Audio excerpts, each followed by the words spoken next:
where's the chat? Hey everyone. Hey Steve Eyes. Hey Chris. Hey Sammy. Hey Appier. Hey Purse. How are you all doing today? Ghetto Porridge as well. Chennai Beast. Emad. Maine. Vila. Trim. Gondolius as well. Binachani. Okay, we got ourselves a position to look at. This is Botez's game going in an hour. An hour having been played. Hey, Shocular. So she played her favorite King's Indian. But I'm not sure this is how it's supposed to be in the King's Indian. She kind of got tricked in the opening. She was move ordered, is what we call it in the trade. I'm just gonna quickly go back to that point. So it was a D4 opening, and she played the King's Indian, which she has done many times before. But she kind of got tricked by the opponent, who played Bishop E3 instead of castles, which is the normal main line. And the point of Bishop E3 is that now Knight C6 is not supposed to be very good on account of D5, Knight E7, and Knight D2. And the big deal here is that the bishop is already on E3, while the other bishop is making sure that there's no Knight G4 funky business. And in variations where white plays castle, and then Knight C6, D5, Knight E7, Knight D2, there's two big differences. Number one, white's bishop is now blocked by the knight on D2 and is not contributing to the game. Also, white has already castled, and traditionally black is very eager to try and attack the castle. The castled king. And sometimes white actually would like to have the option of putting the king on the other side of the board. So this guy went bishop e3, after which you actually have to know some nuances to deal with it, because here knight g4 is the top move, forcing that bishop to move again. And the kind of positions you get in this knight g4 line is actually quite different to the normal main lines of the King's Indian. So it's an important detail line to know. And instead, Alexandra just played knight c6, but then white got everything he wanted. Looks like a French. I don't think I agree with that, Steve Eyes, but I agree that she's kind of cramped. And hoping to get a counterattack, which is a fair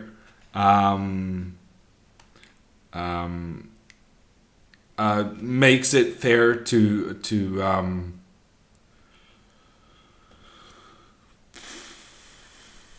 compare. Compare is the word I'm looking for. Makes it fair to compare with the French. I'm actually starting to get a little tired, but 5 days of World Rapid and Blitz is over. It was a really special final day, hey? Why does she not go for f5 in the King's Indian? Well, Vila, she wanted to, but because she got tricked with the move order, in kind of the order in which the moves were made, black doesn't really get to do the plans you want to do at the same pace. Bobby Fischer, her score so far is I kind of lost track. She made 2 draws and she made 1 more draw and then she won a game. So I think she has 2.5 out of 7. Because she had a bye in the first round, so she only played 7 rounds so far.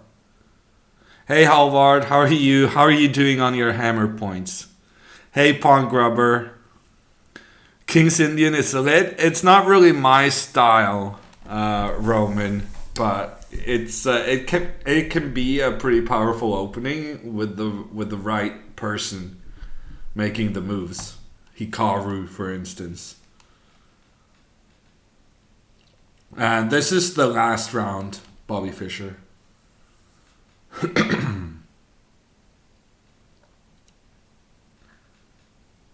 Oh, really, Jake? You drew a Pishin in the King's Indian? That's pretty good. Is it a real 1800 opponent this time? I don't really know, Rainru. I haven't checked. Viola, she's 3 out of 8, including kind of half a point that wasn't played. So in reality, she's 2.5 out of 7. Hey Anita, how are you doing today? Yeah, Halvard, we get a black game today. Honestly, Alexandra's black repertoire is pretty exciting. So it should make for a good viewing experience.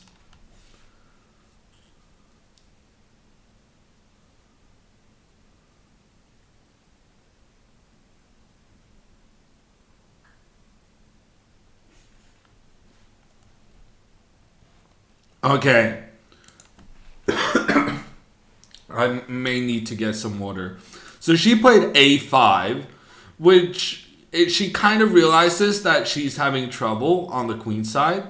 But at the same time, I feel like now c5 also looks pretty good. Anyway, the opponent played a3, very thematic, trying to build up on the queen side. And there's not really too much black can do about it. Um, Alexandra played bishop d7. The opponent played b4. Takes, takes, takes.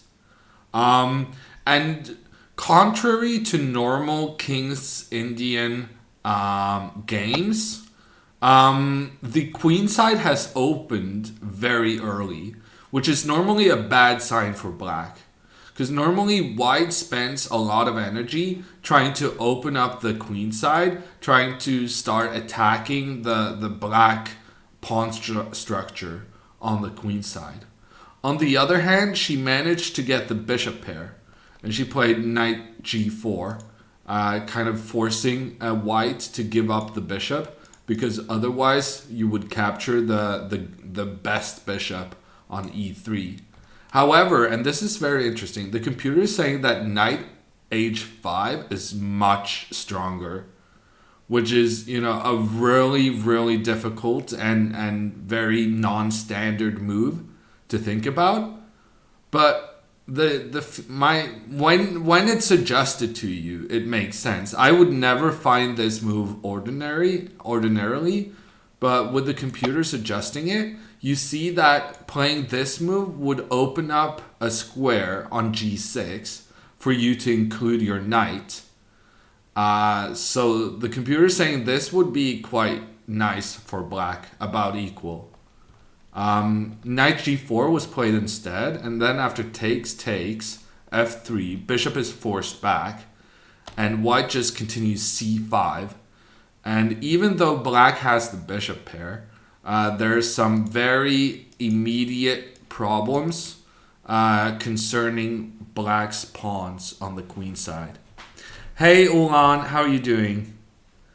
How has the Botez done up till now? Well, it's been a rough one, my king. She's done well against higher rated players and done poorly against the lower rated players. She has 2.5 out of 7. Viola says that she lost about 10 FIDE points after 7 games. So it's not so bad, Phoenix. It's just that she had an amazing start and kind of spoiled it.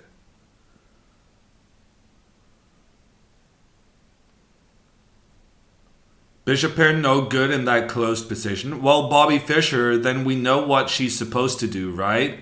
Then she's supposed to open up the position for her bishops. Which is why I'm not such a big fan of this knight c8 move she played. I don't fully understand what her intention was with that move. Because you need to open up the position for the bishops, as you said. Maybe she wanted to get her queen involved. But now, queen a8. After this move, there's no good way of defending the pawn on b7. Because if you play b6, then white goes c6. And this bishop is just running out of squares. This is not a good bishop. Well, frankly, none of black's pieces are very good. But the bishop certainly among them. Yeah, Howard, I think most people would like white's position. Do you have any advice for playing against much weaker opponents? No, I don't have any, Anita. I mean, I think you just play your game, and if you're a stronger player, then the game will reveal that discrepancy in strength. I think what has happened in Vegas for Alexandra is that she hasn't been able to show her best game. And that's one of the main reasons she's been struggling against the lower rateds. Because she hasn't played her best. It's not like she had really bad openings or that she was trying too hard or something. I think it's just she hasn't taken the chances she has had during the games.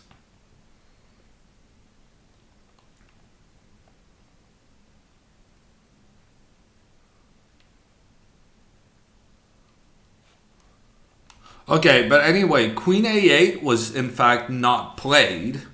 So that's probably good. Let's take a look here. What was played instead? So white played castles, after which Alexandra played f5. And then knight c4. Queen h4. And now white played queen e1. Okay, so white is saying, this is interesting. White is saying that even after the queen exchange, the kind of the attack white has going with the pawns on the queen side, and especially how black's pieces are very restricted as a result of those pawns and the bishop not being very good on g7. White is actually willing to go into an endgame. And Botez, she prefers having her queen. So she plays queen h5. And now queen c1. Chesspatzer resubbing for 6 months, getting the golden hammer with the Twitch Prime. Thank you so much for your support. Yeah, that's my that was gonna be my point, King Falls. I think white is showing a lack of consistency in his moves. I think white at the moment is just shuffling pieces without having a clear plan of attack. So I'm actually starting to like Alexandra's chances, because this is turning looking more and more like a normal King's Indian game. She made an error at the beginning, which made her lag behind in her main plan of attacking on the king side, especially seeing as how white managed to open up on the queen side earlier than what is normal. But now with the move f4, so black is closing down on the king side. Closing down normally feels weird when you have the bishop pair. But the idea is that you're going to open it up later on. So you move that pawn to f4 to have a space advantage, to have pieces safely located close to white's king, and then you push, and then you try to open up later on. So you don't want to open up with this pawn, you want to open up here. And after g5 was played, White played h3, which was a good move because you really needed to stop the pawn from moving forward and getting to that g4 square. And now Botez is playing very, very quickly. Rook f6 on the board. And she's not being very coy about her intentions. She is trying to sacrifice right now. And White is terrified. So terrified. King f2 on the board. White is just trying to get that king away from the black queen as soon as possible. Hey Chess Daddy, I'm doing good. I was doing commentary on Magnus's Triple Crown victory today. That's what's up. Now we're checking out Botez. She's playing incredibly quickly. But on the other hand, her position is okay-ish. And her plan was pretty good. Our man on the inside is Joe here. Hey Joe, how are you doing? How was dinner last night? How long did you stay out? Because I was seeing Instagram updates at 2 a.m. local time. I'm starting to think that sleep was not a priority in the group. H3 just begging for it sooner or later, says Isak. I don't know if that's true actually. H3, I understand your concern with the move that at some point black can sacrifice with the bishop, but the computer said that H3 was by far the best move because otherwise the move G4 would have really strong effects, especially seeing as how it would open up the position for black's bishop pair, and in particular the light squared bishop, which doesn't have a natural enemy in white's camp. So whenever you have the bishop pair, you always have one bishop that kind of controls squares of a color specter that your opponent doesn't have, right? So both players have a dark squared bishop, which means it's the light squared bishop white has to be especially careful about, because if this one gets control over some good light squares, or the position opens up on the light squares, then this bishop will reign supreme and it will be very difficult to trade it off. Are they playing really fast? Yeah, I think so, Bobby Fischer. I thought they were playing too quickly even, when considering how much time they start with at the beginning of the game.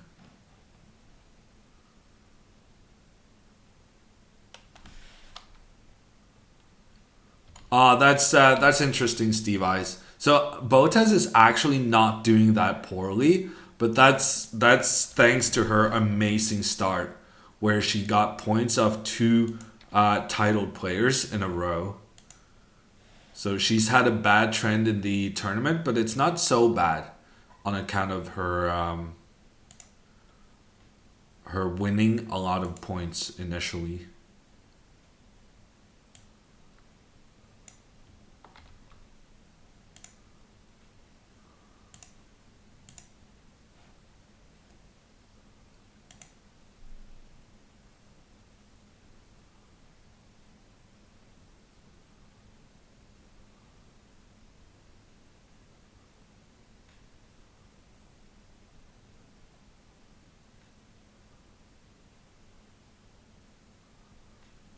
Probably Joe didn't hear my question. Maybe he's just looking at chat.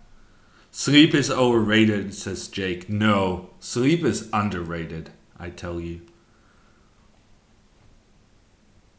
What's the time control for the game? I think it's 90 minutes. And no, it's 2 hours.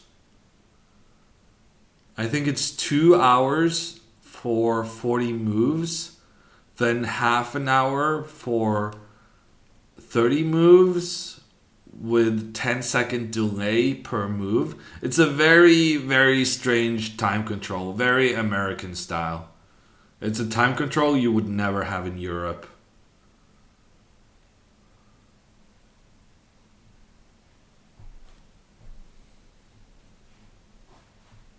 If I'm awake, I never want to sleep, but when I'm sleeping, I never want to wake up. Yeah, Thomas. I struggle with change as well.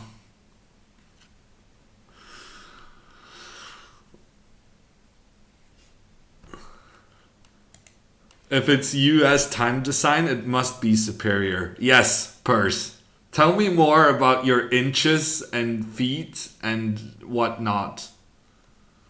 And tell me more about your finite system. I think maybe the opposite is true. If it's an American system, it has to be worse.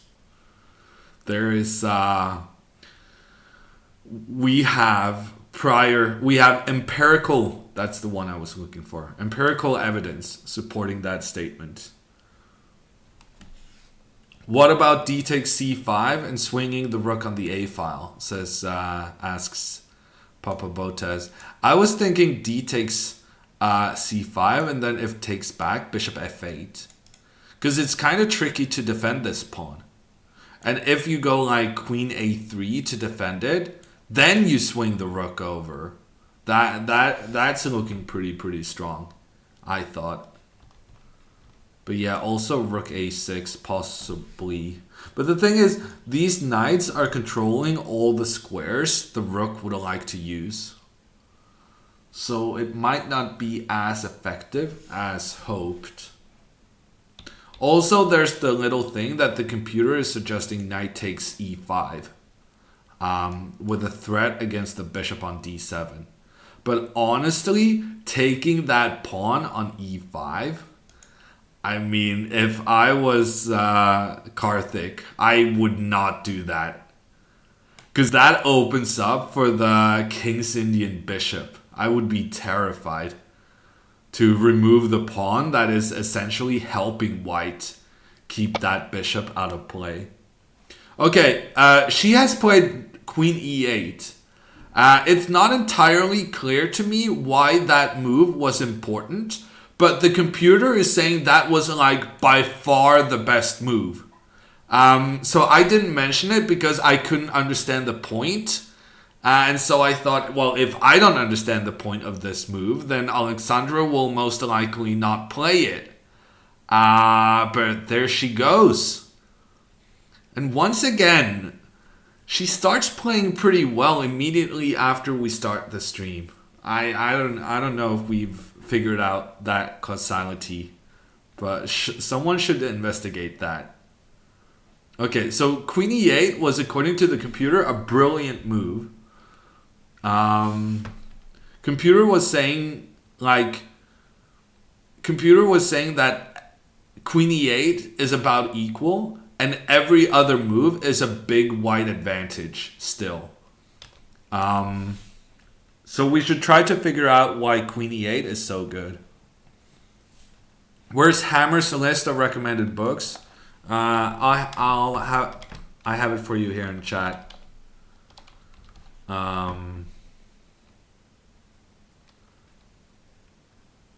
Cillian.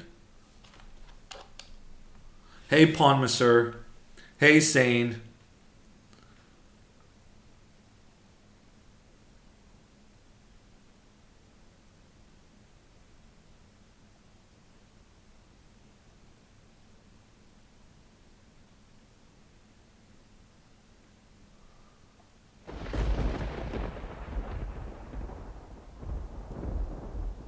Evening Bloby. The opening was a King's Indian, Diglerson. Botez finding engine moves, Pog. Yeah. It does happen sometimes. Some person. She always loses when you don't stream. Is that actually true, Steve Eyes? The 2 games a day is a killer. But it's no wonder you don't do well in the second game of a day. Yeah, sorry, correlation. I meant to say correlations, Siggy Stardust, but my head is barely working today. Fidel, another Grandmaster in chat with the sub. Thank you so much, Fidel. I saw you've been on the grind. I respect it.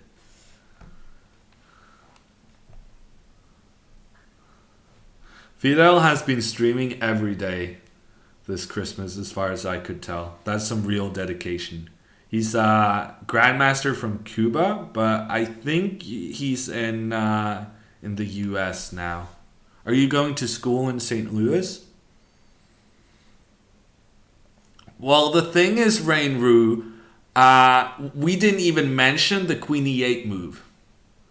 So she played the top engine move without us even mentioning it on stream. So we can already conclude that it can't be some kind of telekinetic communication with her fan base.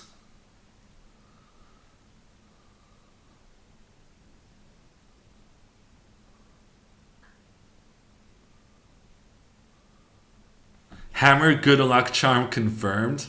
I try, Hood Fresh. I try. Queen e8 vacates the h5 square for h5. Yeah, that was Anita's point as well, Bloby. That she might be going h5 g4, which is fair. I completely agree. That's a good plan. But why then is Queen e8 so much better than, for instance, Queen g6? This is not clear to me. But maybe we should go through what is the best white response to Queen g6 to fully appreciate why the queen needed to go all the way back. So here the computer is saying knight a5 is good. And if h5, knight takes pawn, we go g4. Honestly, this looks terrifying for white. This looks so scary. But somehow the computer is saying that white is doing okay here. Well, the computer is saying white is winning. Because somehow this pawn chain is doing just enough to keep the light squares under control, even though you don't have a light squared bishop. Wow, Jake, in the Netherlands, you have tournaments with 3 games a day? That's pretty rough.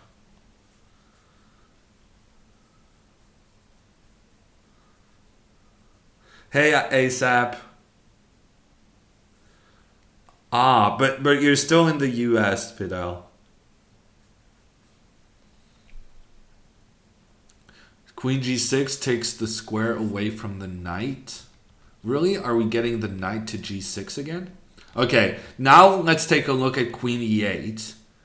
And now the computer is saying after knight a5, there's one move that's much better than the others, which is pawn takes on c5, pawn takes back, and then b6. Well, I support this just from the very silly reason. Well, it's not a silly reason, really, but from the materialistic reason that white was threatening to capture my pawn, and now I don't lose that pawn after all. And here the computer is saying the position opens up in black's favor, because white's king is kind of feeling the draft. But then I ask, we'll go back to Queen g6, and yet again I ask, if Queen a5, what if takes, and b6? What is the difference? And now computer is saying c6, but also knight c4. The computer is saying both of these moves are good. For instance, c6, the bishop actually has to move, whereas normally you would be able to take this one. With the queen on e8, you could just take it, because then the queen would capture this pawn. Okay, so I'm starting to get an understanding of why queen e8. So queen e8 is actually the best square for this queen because it protects the bishop on d7 and it protects the pawn on e5. So never mind this stuff over here, although that is part of the plan. The main thing is that it works as a defender of some of black's pieces. Ulan, I think most of the kids have a tendency to sign up late. So they might still play, especially since I'm playing. because they really like beating me. How is Alexandra doing in the tournament? Not great, Fidel. She started out making 2 draws against 2350s. But since then, she started facing, you know, these 10-year-olds. And then it started going downhill.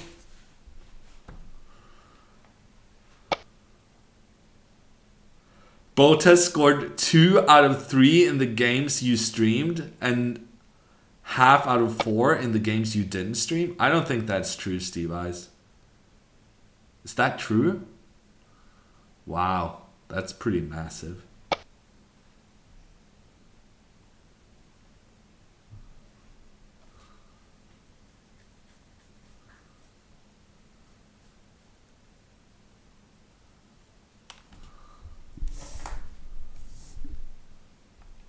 She's 3 after 8 rounds. Yeah, I know, Pizza Racer, but one half of those points was a half point buy.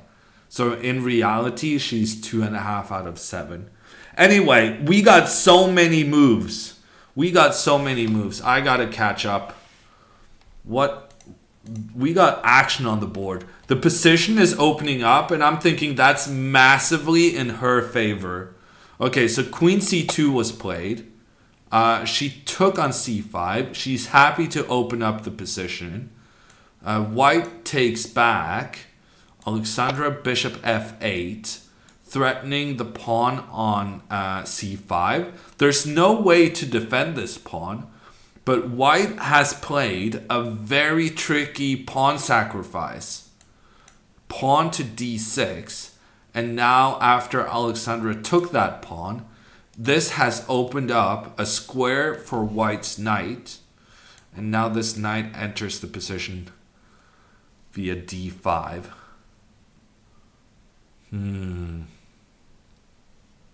Okay, so White has given up a pawn. Black still has the bishop pair. And yet White is claiming to be okay on account of the strongly placed knight in the center of the board. I'm not sure I'm buying that. The computer is saying it's equal only if Alexandra plays Rook f7. And it's saying it's going to be better for White otherwise. She has played Rook h6, which I'm not a big fan of, because it interferes with our plan of playing h5 and g4. I don't fully understand why the computer thinks it was so much better to go to f7 than going to g6. But either one of those options would have been better than Rook h6. Because now you're blocking what is very clearly your main plan in the position. So when she plays Rook h6, she's probably considering some kind of a sacrifice. But now that she's a pawn up, she shouldn't be so focused on sacrifices. Now that you're a pawn up, you can just try to consolidate your position and win an endgame. And for that reason, I don't like the rook, but also because you cannot involve your pawn. Anyway, we'll see what happens. White has played bishop c3. Okay, yeah, that's intensifying the pressure towards the center. And it's not that easy to deal with.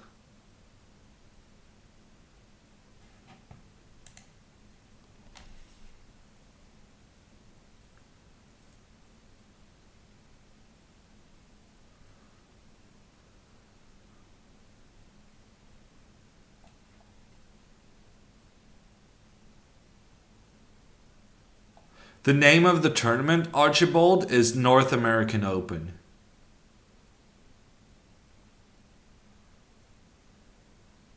Hey Mario, what's up? Is this just a result of the delay blitzing out moves? I don't think so, Emad. I think both of them are playing unreasonably quickly. For Botez, I don't like it. I don't care too much about the kids. Well, I'm assuming it's a kid she's playing. I don't care too much about the kids' time management, but I feel like the fact that Botez is playing so quickly is a sign that she's kind of sick of this tournament and just wants it to end, which is like the number one cause of losing chess games. I've been there, done that.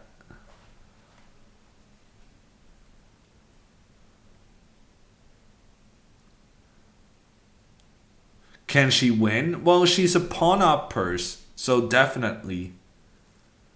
She can definitely win.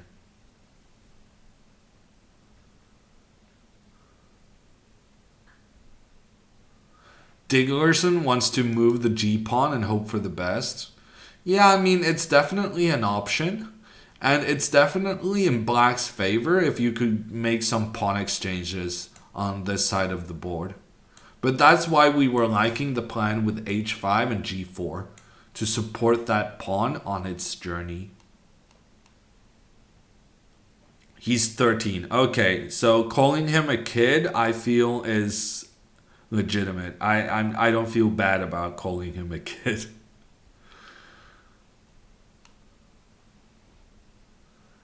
Yet another kid is pretty annoying. It's the life of a chess player, Jake. You gotta have that ability to take down the kids.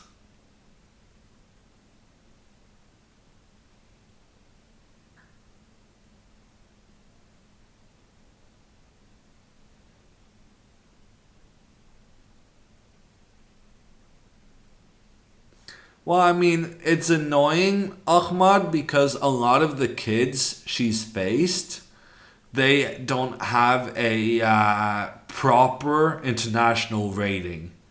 So the thing is that kids improve quite quickly, and because the U.S. doesn't have that many tournaments rated with the International World Chess Federation rating, also called FIDE rating, it means that a lot of the players she's faced are actually just as good as herself.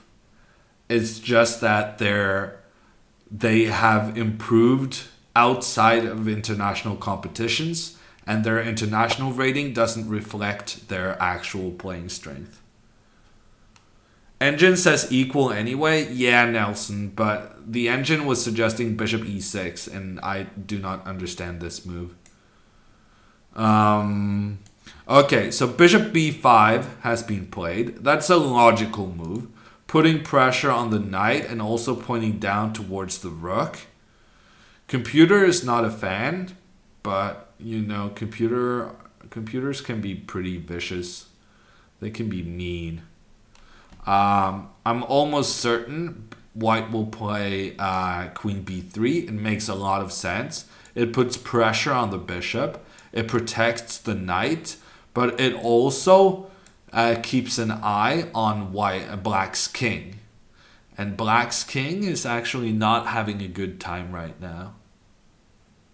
And I would guess Alexandra wants to take, and then go like queen f7.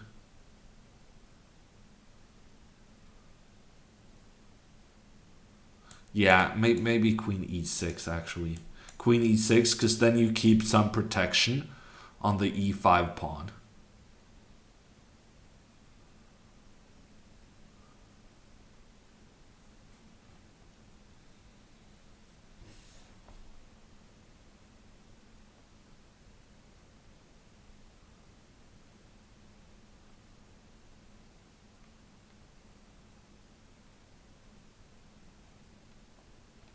I'm a kid and I don't improve so quickly. Yeah, it feels bad, man. Ahmad. Yeah, Papa Botez has a good comment. What about knight c7? Honestly, I didn't even see that move. But maybe Botez has made a big trap in this position.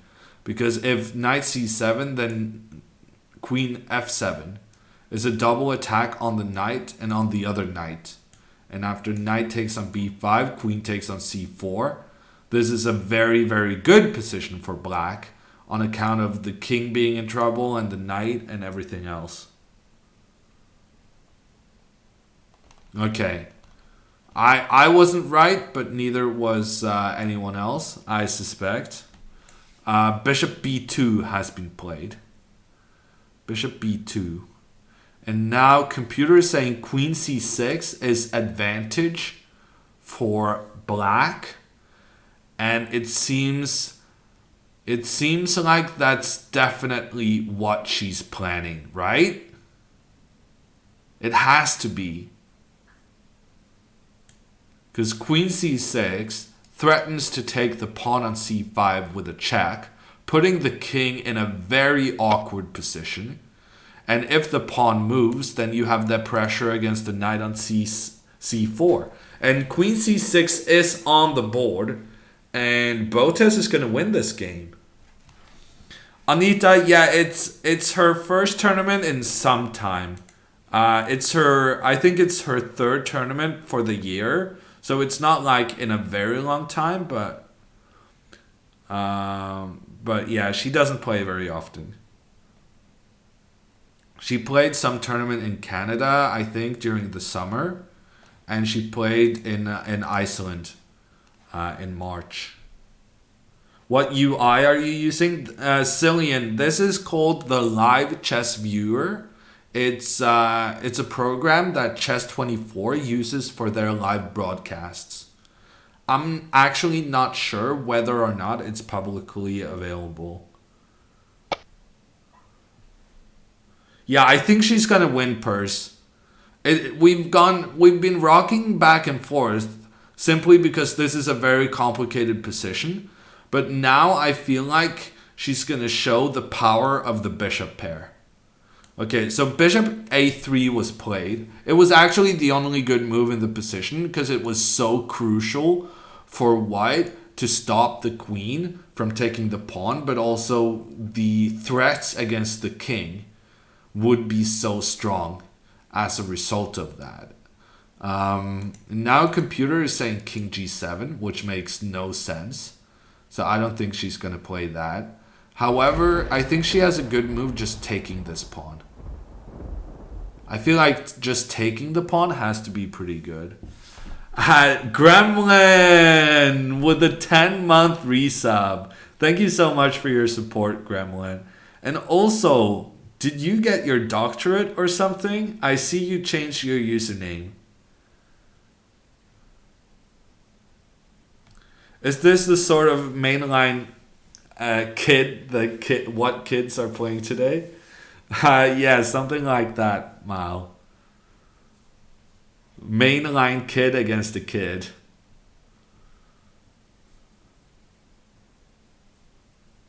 Is the new tactics frenzy here? No, I'm afraid not, Ahmad. From what I've been told, Apple was being dumb in accepting the app. They were saying that there were no terms of services, and they were saying that there was no way to log in, which there was. So it's still pending Apple approval, and it might not be released until the new year. But I like that you're interested. It's coming out soon. It's going to be good.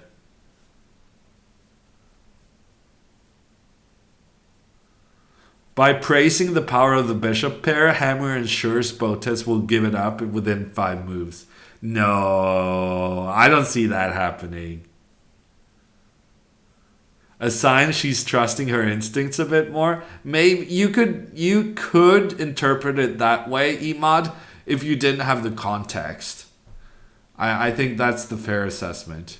I think in the context of what has happened this tournament, she just wants to get it over with. Although she's playing pretty okay. And playing quickly is a legitimate strategy. There's a lot of grandmasters who win a lot of games by putting pressure on their opponents through sheer speed. Alexander Fear comes to mind. Brazilian grandmaster. He just blitzes out every move, every game. and he still managed to get a 2600 rating. Congratulations, Gremlin. Well done. I don't know, Tom. But yeah, she definitely has some room for improvement against the youngsters. Because she was playing really well against Aoshima, the Japanese player. And Aoshima, the guy Botez almost beat in one of the early rounds. That guy went on to win like 3 games in a row after he made a draw with Botez. So like it's not like he was in bad form. She actually played a really, really good game.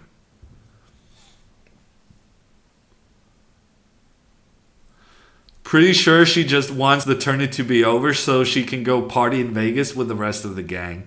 Yeah, that does seem like a solid analysis.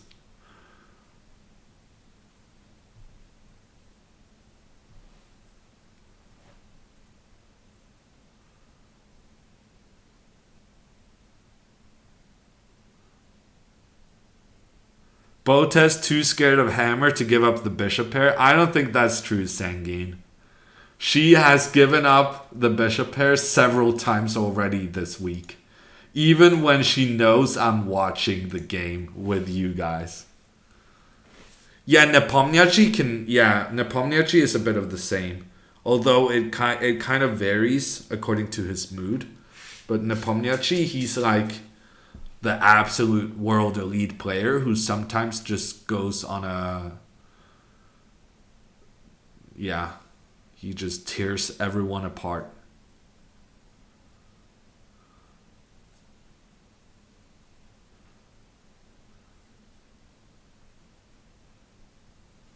Thank you, Tom. I enjoyed that one as well. It was such a good, exciting game as well. Quiet B6 any good? Okay, let's take a look at it. Well, quiet isn't what I would call that move, Papa Botez. But yeah, it's a very good suggestion. It's a very good suggestion because if you take this one, then, then there's a free piece. However, the piece is not so free after all because there's the very clever move B7. Which has an overloading effect on the black queen. Although after takes, you can go queen a7 check with a double attack. But then king moves. Knight d5, I didn't see that. This is checkmate. It's pretty, but it's not really the result we were hoping for. So it makes sense she's having a think now. B6 definitely something that should be considered. Bunkinator, I wouldn't say pretty equal. The evaluation has been jumping up and down for the entire time we've been looking at this. It's very, very complicated. Alexandra is currently a pawn up. She also has the bishop pair. But there are some problems involving the center and the fact that white has a lot of well-placed pieces in that area.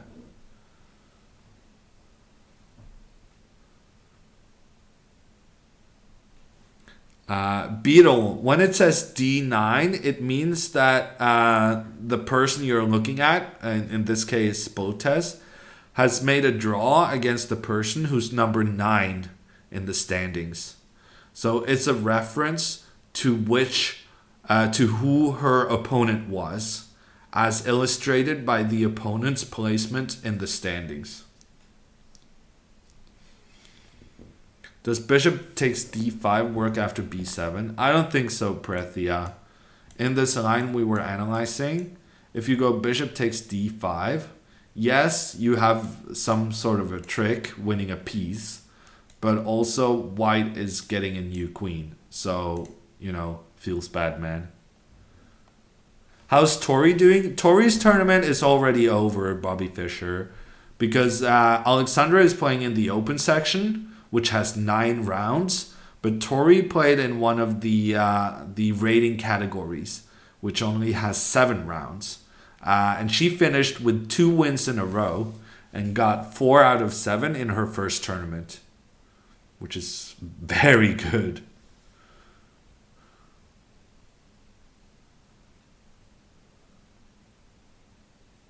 Only here for the bishop pair comments? Well, if you're here for that, Walker Boy, you should really have the respect the bishops emote. You know, it's just a tip from me to you.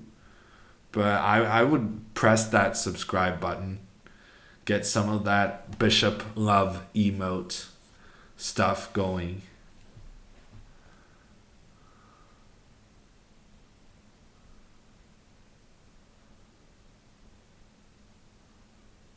Hey Vertwitch, how are you doing? Dancing Turtles. Oh, I didn't double check how to pronounce that. I should have been watching YouTube videos during the night. Thank you for the sub.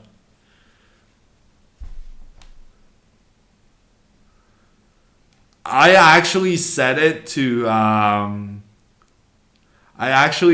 Walker Boy, but I'm happy you did press it, Turtles. Do Nimso players get ritually punished in this stream? No, Mario. I play the Nimso myself. Because we value developing your pieces even more than respecting your bishops.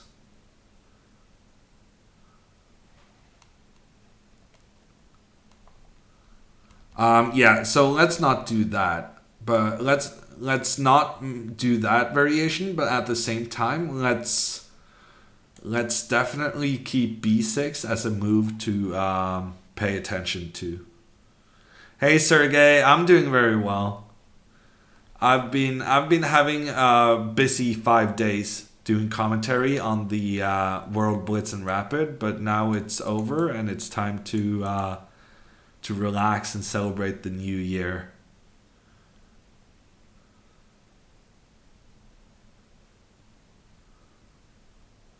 How did Alexandra's game go against that Ganesh guy? I think it was a draw. This was the stream we had yesterday, right?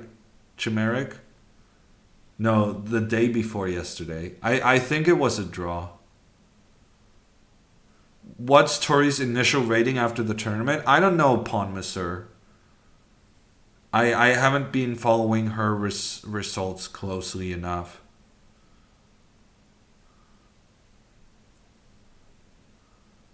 I don't think that's true, Vila. I think you get some kind of initial rating. Like provisional rating, I think is what they call it.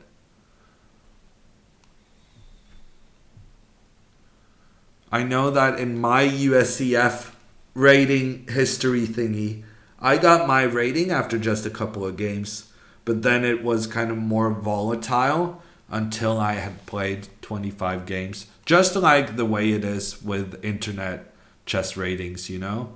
At the beginning, it changes quite a bit to find your level, and then you stabilize. What's your opinion on Alijesa's behavior? I think it's fine. Random name.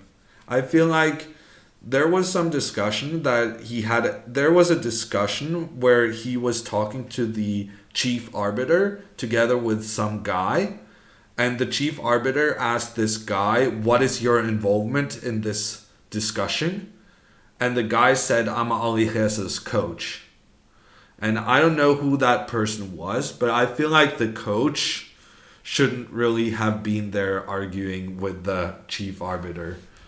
Because, you know, I mean, the appeal was never gonna, he was never gonna get that. But I think as a player in the heat of the moment, Alijesa's reaction was very natural. I don't see any fault with it. And also for a 16-year-old boy to complain when he feels unjustly treated is perfectly normal. I just feel like his coach maybe should have, I don't know, had some kind of adult kind of, there's nothing we can do at this point. You were winning against Magnus, but shit happens and you gotta shake it off. I don't feel like the coach did what was in Alexandra's best interest. But I have no intention of criticizing Alexandra's actions because they were perfectly normal. Where would you prefer to live, USA or Norway? I like going to the US, but as a place to live, I would say I'm pretty happy in Norway. Huligaris yesterday, she won the first game and lost the second, so she got 1 point out of 2.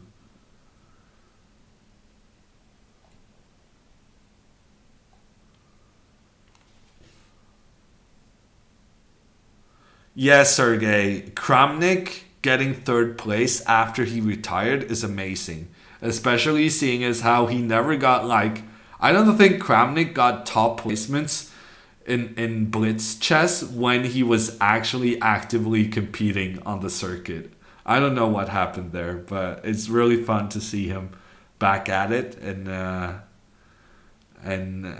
getting a bronze medal in the blitz.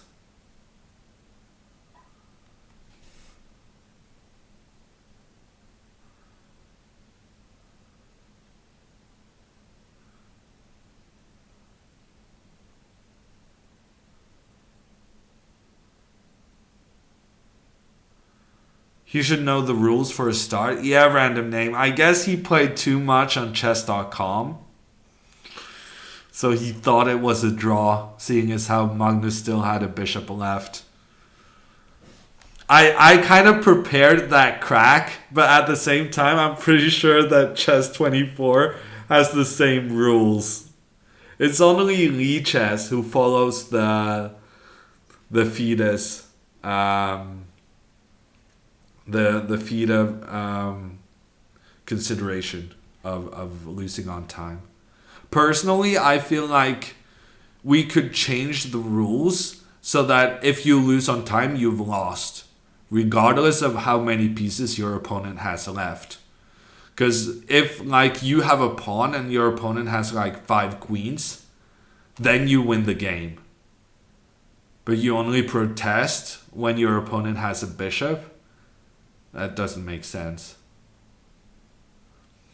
I think the rules can be simplified to just say that if you run out of time, you've lost. Because I once beat David Howell in a blitz tournament where I had a pawn and he had the whole army. But yeah, we're fine with that. That's a fair win. But when Magnus wins having just a bishop left, oh no, that's a scandal. Is he the next world champion after Magnus? I don't know, Evolve. It's difficult to tell. It's early still. Heat of the moment, yeah, Purse. Was he trying to argue a draw? Yeah, I think he was, Gremlin. He made an official protest, and the next round got delayed.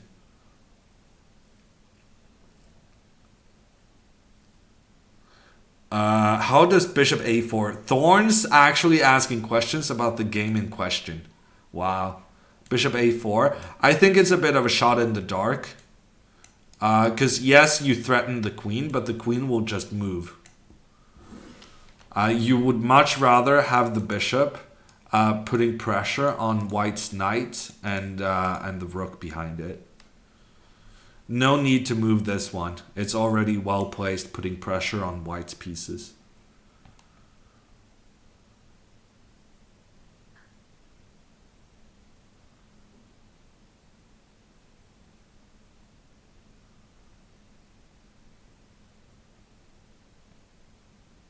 Did Kramnik win the Blitz World Championship in 2016?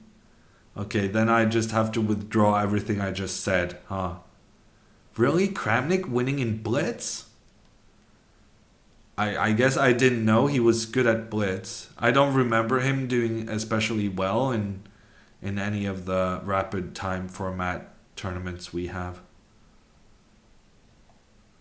Is Botez able to make some rating points back if she wins today? Yeah, for sure, Map Rail. In every chess game, you can win rating points, regardless of the strength of your opponent. Wow, Papa Botez called it. B6. Amazing move. Yeah, it made a lot of sense. It made a lot of sense. But it's such a weird move because there's 3 pieces that can capture that pawn. I'm expecting some thinking here from White. Danya with a rate of 206. Hey everyone, how are you doing? I am currently watching the game of the not mini Botez. This is the Boomer Botez, as coined by Shay Doc yesterday. I liked it, I stole it, and I have no regrets. She's playing a very, very complicated game here. She's down a pawn. Her opponent is playing incredibly quickly, despite the position being enormously complicated. And now the opponent has played Rook B1, which the computer says is an absolutely brilliant move, and I do not understand why. Hey Lulu. Hey Bruja. Boomer Botez. Yeah, I like that one. From proper to boomer. Well, I called Alexandra the proper Botez. And that's when the suggestion of Boomer Botez arose, which I took a bit of a liking to.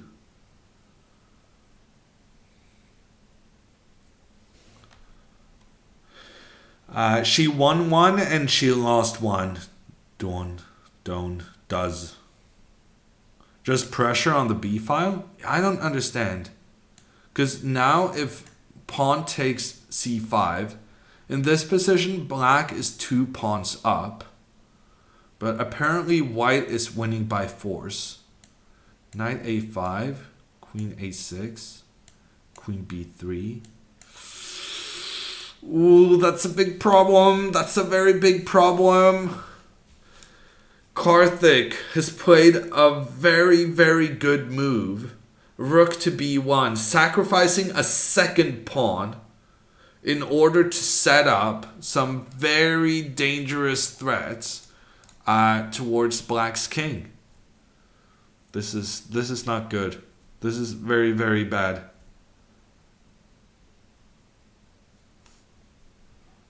Yeah, very Grandmasterly move, Sleepy Mario. Just, I mean, on her previous move, Botez played a pawn forward to a square where it can be captured by 3 of white's pieces. And then white goes ahead almost without thinking. The kid made this move in like 3 minutes and placed Rook B1, sacrificing a second pawn to get those nasty discovered attacks going with the queen and towards the bishop as well.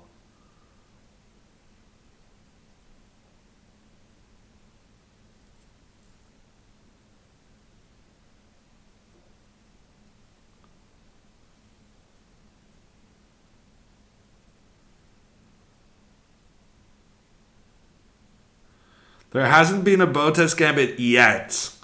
Pawn march. But the game is still young. How would D take C5 work out instead of B6? Asks Fluffo. Yeah, no, maybe she should have done that.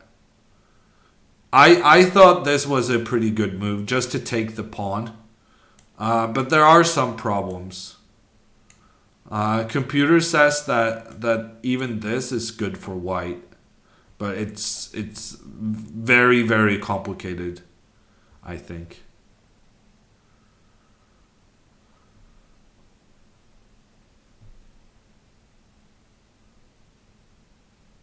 Hey Dale, how are you doing?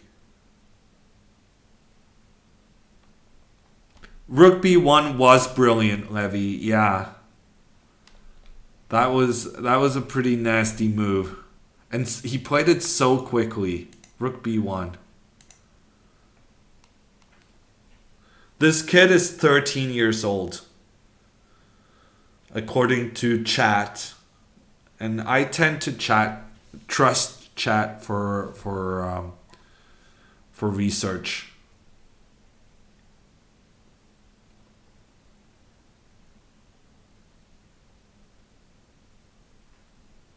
This is the last round, nobody. Happy New Year to you too, Dale.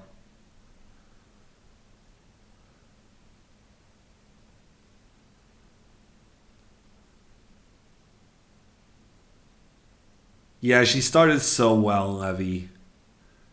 It's not just that she had good results. The game against Aoshima, she was actually crushing it. She was playing a magnificent middle game. But then she started facing the kids that tore her spirits, I think. Okay, so Botez has played b takes c5. According to the computer, this game is going to be done pretty quickly because of that queen pointing down towards black's king. But we'll see if Karthik has truly understood the point of his last move. Oh, it seems like he has. Knight a5 is on the board, and he played that frighteningly quickly. This is not good. This is big trouble. Big trouble coming up. Queen b3 is the next move with a threat against the bishop on b5. And there is, underneath the surface, a very, very tricky checkmate in 3 moves. So if queen a6 now, queen b3, queen takes knight, and then knight e7. It's very important that the knight goes to e7. If king f6, then the king can get away and capture the knight. So you need to go to e7. King goes up. Queen comes into the game. King moves up. And then knight d5. It's actually checkmate. With the knight and queen, the only pieces. It's very rare, actually, that you manage to give checkmate with just 2 pieces. But here they're getting the job done. I suppose this pawn is involved as well.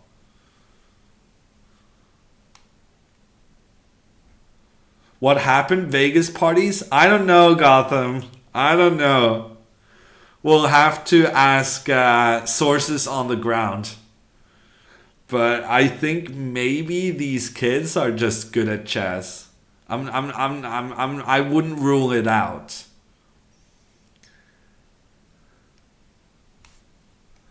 Do chess players pay taxes on their prices? Yes, Tolsky. At least the honest players. I'm not gonna. There's definitely quite a bit of tax evasion going on among professional chess players. I don't think that's gonna shock anyone. But for instance, in the US, now it's gotten a lot more. There's become a lot more paperwork involved with winning prizes in the US and also in Sweden. So if in the US, if you win a prize above $600, you need to fill out forms, and there's a 30% automatic tax withhold and stuff like that.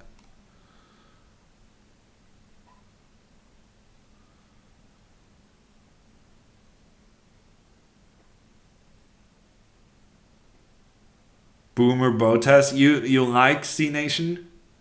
It's I think it's Shaydog's invention.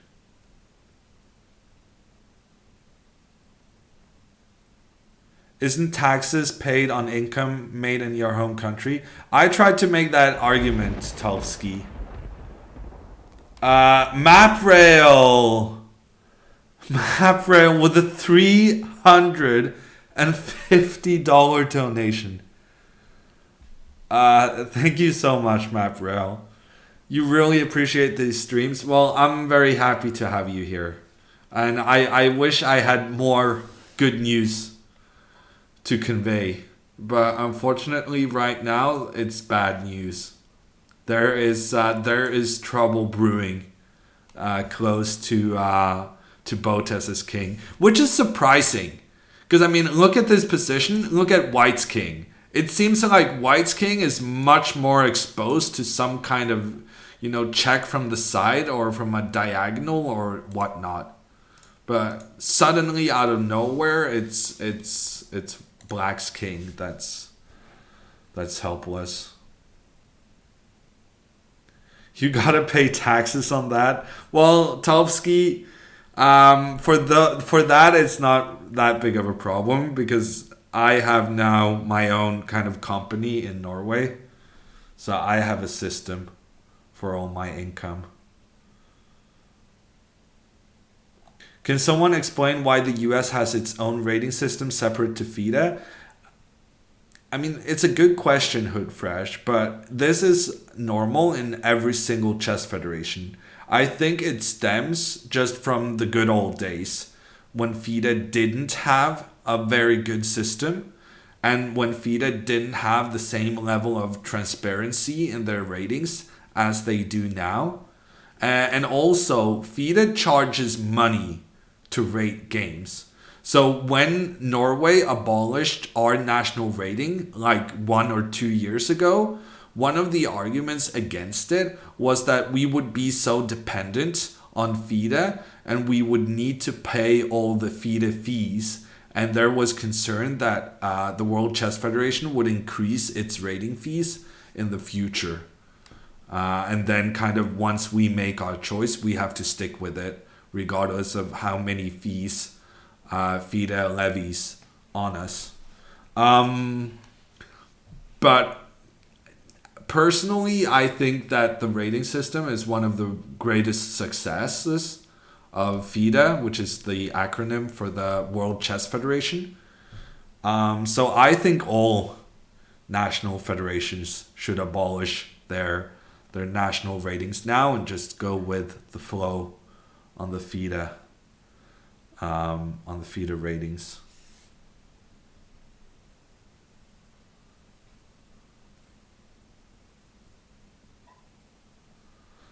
Norder says, hopefully Botez can come to a European tournament next time and steal rating from our retired pensioners instead.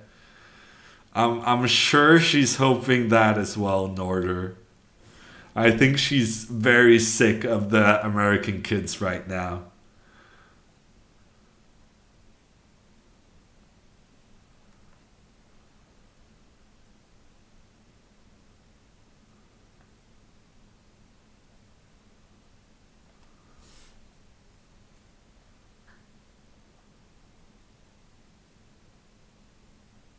Is the game doomed at this point? Probably, Whammer. Probably it's gonna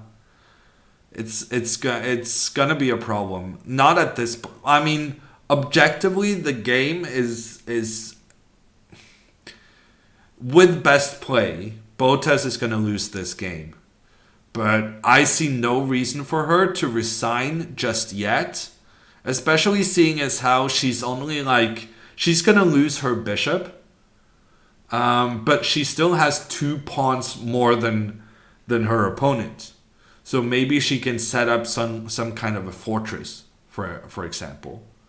So I definitely think it's way too soon to think about resigning, but it is clear that White has achieved a winning advantage through very clever tactics. And Alexandra is gonna have to find some inner strength and try to figure out if she can use her pawns to keep White out of her position.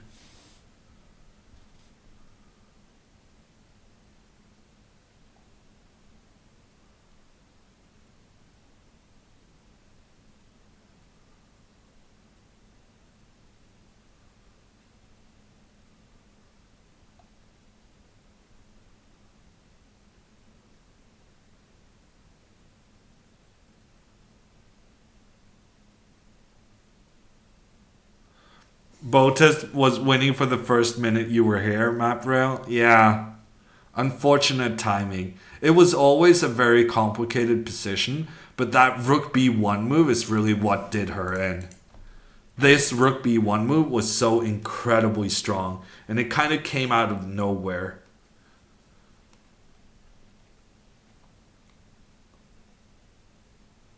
Did you get more money for commenting on tiebreaks, Magnus Naka? No. I am paid per day, random name. It was some extra work, but I enjoyed it. It was the finale the tournament deserved. I was talking to one of the sports. She's the kind of the sports boss during daytime, and she was saying like, oh, for the final it should be Magnus versus Hikaru. It's no fun when it's decided kind of based on how they do against other players. And she got her wish. It was Magnus versus Hikaru in the end, and we got a fair winner.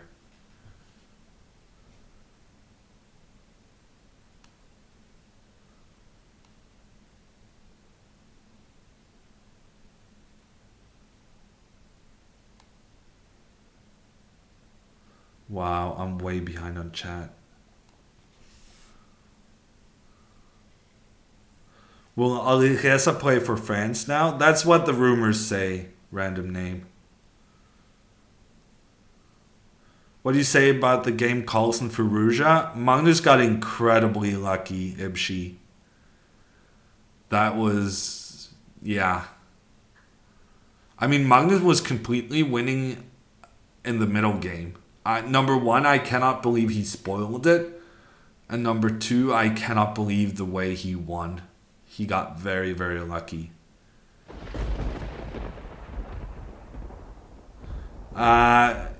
Kevin gifting a sub to Gotham Chess. Thank you so much, Kevin. Yes, Regina Thomas. She's some kind of... she's like the head of the sports desk during daytime.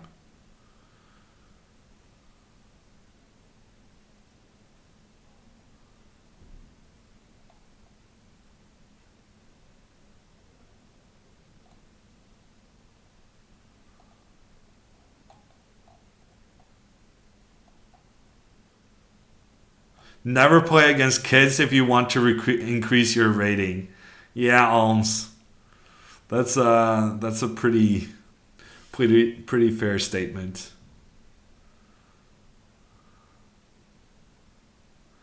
Oh, you're back, Pawn Grubber. I have bad news. Botez got tricked. The opponent was very, very clever with a rook move. He sacrificed a second pawn, and now there's a problem because white's next move, regardless of where the queen moves, is to go queen b3. And then there's attack against the bishop, and at the same time there's threats against the king.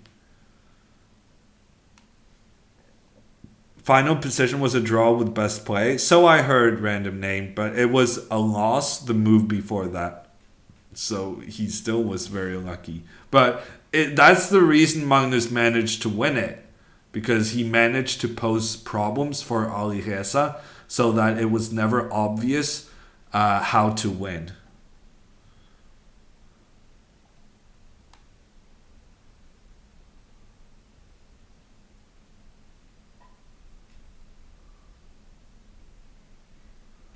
Yeah, I agree, random name. Alexandra still has to prove himself in classical, but it would help if he got some invites to great classical tournaments, which is why I'm really excited about the Tata Steel chess tournament happening in the beginning of January January 11th, it starts. I'm doing commentary on TV2 Sportskanalen. For Norwegians watching the show, you could be interested in that. And I do believe Ali Reza is playing that tournament. So he's going to have his chance at a revenge against Magnus.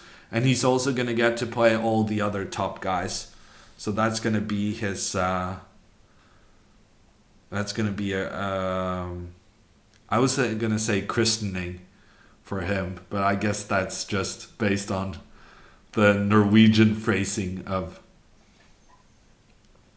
such thing. It's going to be his debut on the big stage. I think that's the better way to say it. Did Alexandra play the Sicilian? No, it was a King's Indian defense. Or Rima.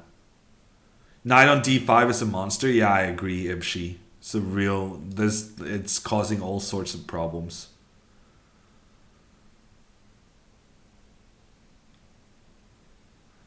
Pizza Racer, the main competitor to Chessbase is called Aquarium, I believe.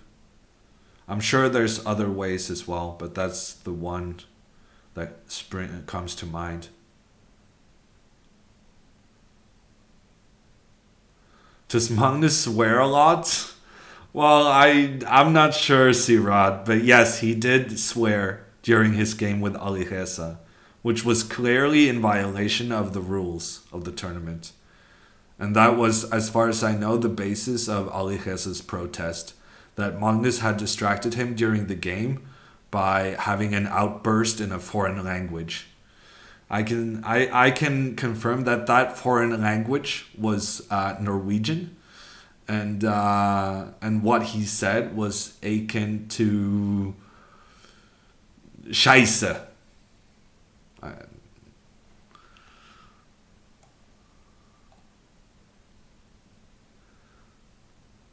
We'll do the swearing in other languages than English, just in case I don't fully understand how Twitch terms of services work. Yeah, baptism by fire. That was the expression I was looking for, Norder. But then again, baptism is still very much a Christian term. Cultural heritage and everything.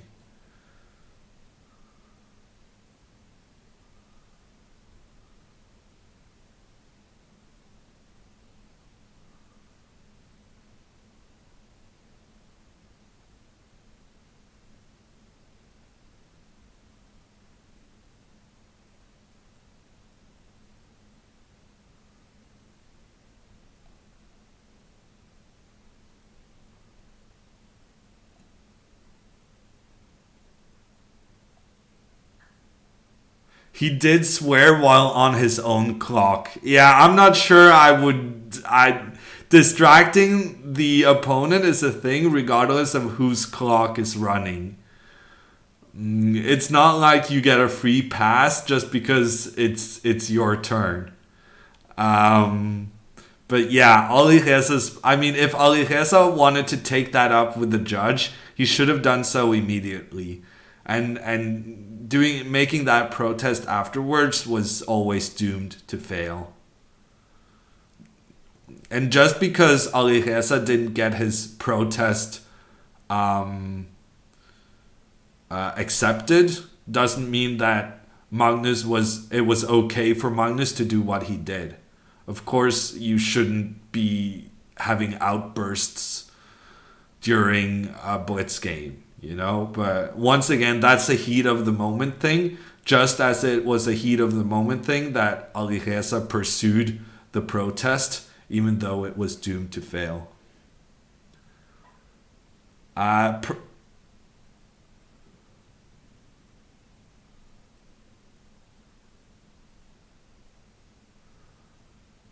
choose not to say, Chespe. Is this the live position? The live position is on the right-hand side, Fresh Lizard. So the position we have on the board is the consequences of the current position, which is not good.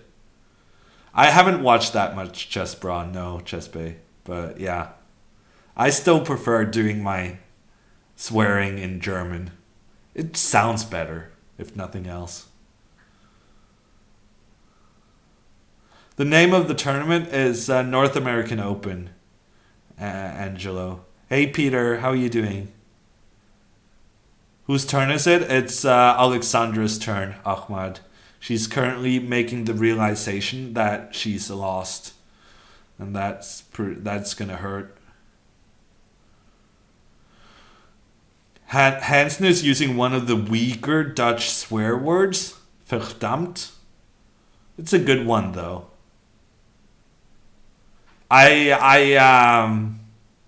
It's the one the girl uses in National Treasure, I think, Jake. Verdammt. It's a good movie, by the way. I really like... Yeah, this is pretty controversial, but I really like Nicolas Cage movies. National Treasure, that was so good. Also, Gone in 60 Seconds, so good. Okay, I'm still like 4 minutes behind on chat, but I'm catching up with you guys. Is Magnus world champion in all variants now? He's champion in all time controls, CC. But he didn't win the championship in Fisher Random. So he's champion in time controls. Classical, Blitz, and Rapid.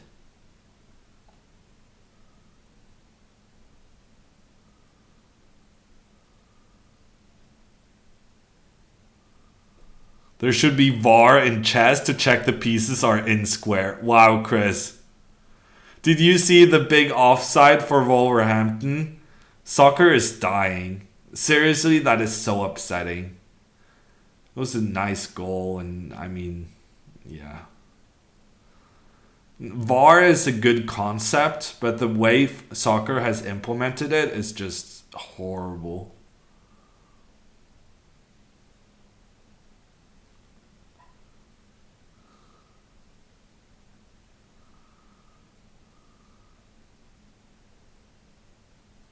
Can you show how Botez is lost here?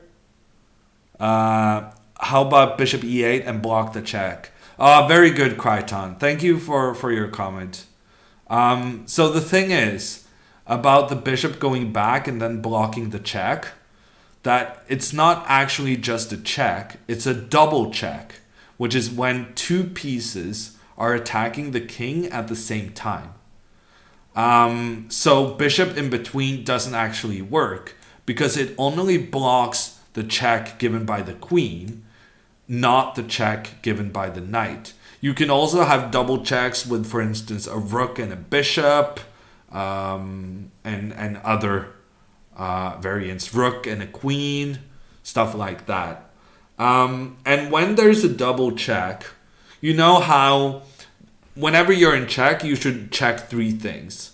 Whether you can capture the piece giving the check, whether you can put something in between, or you can move the king. And whenever knights give checks, you cannot put something in between because the knight is a jumping piece. Which applies here, but also in double checks like this one, you can never put something in between because it's impossible to block both checks at the same time. So in a double check, per definition, the checks are coming from two directions and you can never block both directions in one move. You can put up pieces on a board and try it out, but it's true.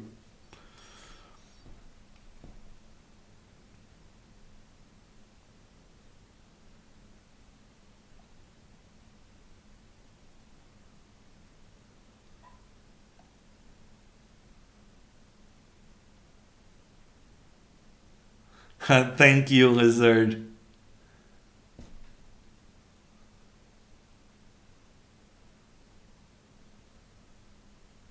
How did Botez do in her games till now? She has 2.5 points out of 7, Magician. She's losing a bit rating, but not too much. Con Air is also brilliant, Beck. Thank you. Con Air, absolutely fantastic movie with Nicolas Cage. A lot of people hating on him, but he has some really, really good movies in his whatever it's called.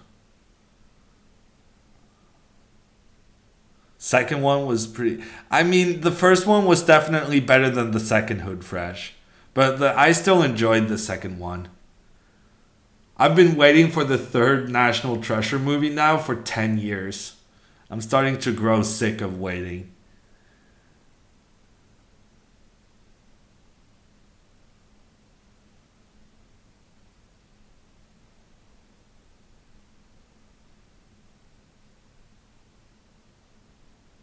I haven't seen The Purge, no Red Karu.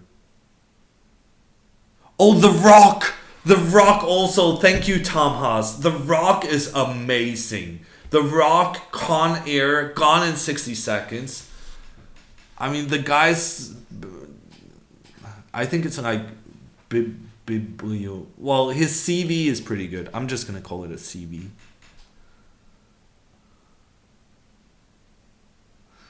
Okay, Jake. But it's an entertaining movie at least then.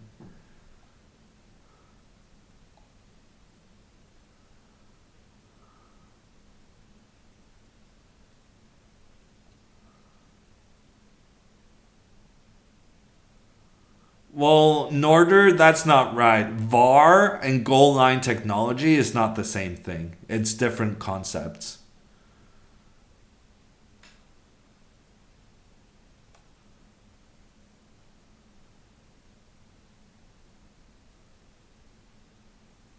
When in double check, you must move your king. Oh yes, that's also true, Perpetual. I forgot that. Also, when it's double check, you need to skip that part about capturing the piece giving the check.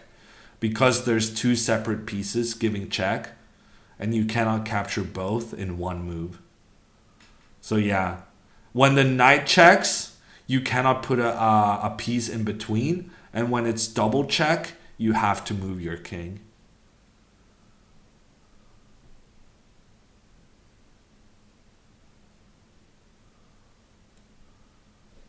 Chat is going very quickly. Con Air is so bad. Mario, take that back immediately. I haven't seen Ghost Rider, Hyata Man.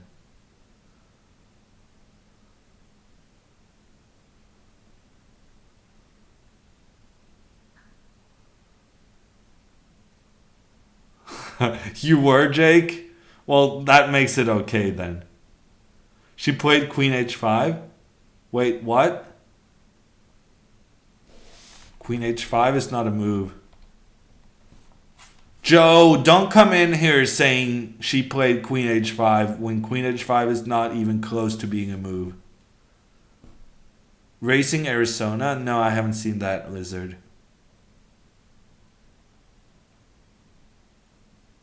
Yeah, Lord of War I didn't see. I know it exists, but it doesn't really seem like my kind of movie.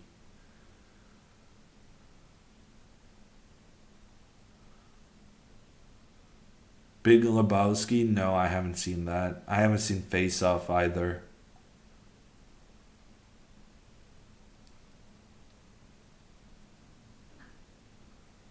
She has 27 minutes to his hour and 25. Feels bad, man.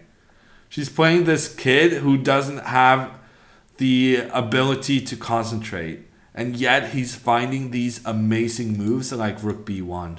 That's not good. Okay, so I think what Joe was saying that Queen A6, Queen B3 has been played. That's how I interpret your comments, Joe.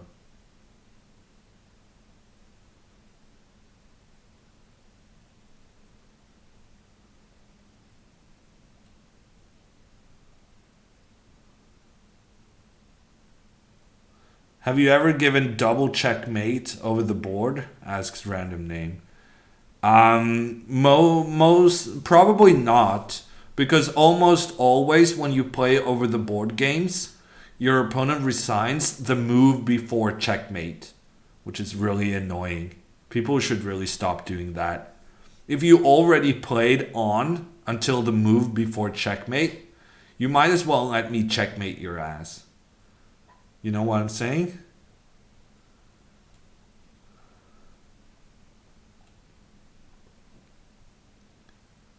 Will Magnus be an active player in 7 years' time? Yeah, I hope so, random name.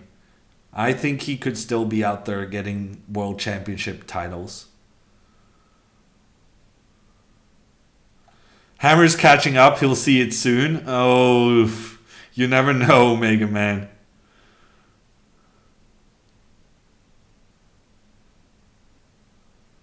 Wow, I actually caught up with chat. Thank you, people, for not saying anything good in the last, screen.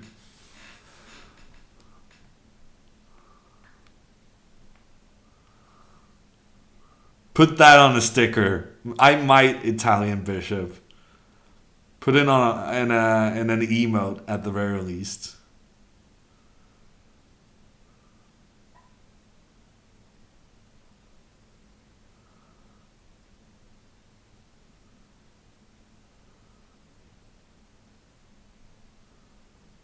MBL let Karyakin checkmate him in the Sinkfield Cup. Yeah, I remember that, Ahmad. It was really, really sweet. The finish to that game was amazing. Okay, so am I tripping or did I hear a move being made?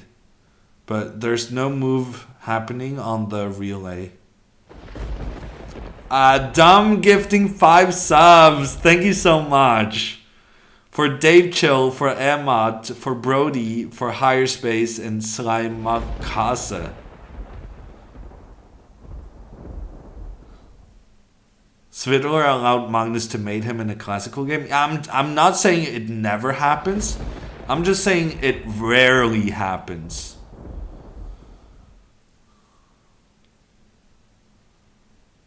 A move did happen? But why is it not on my screen then?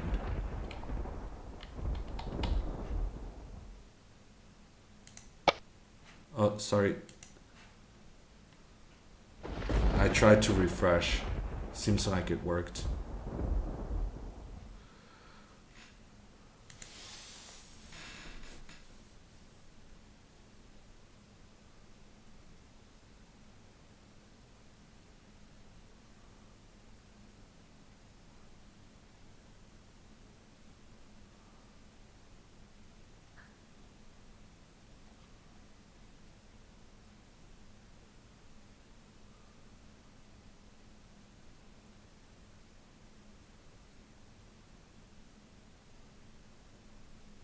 Yeah, Vladimir, I saw the mate in 3 he missed.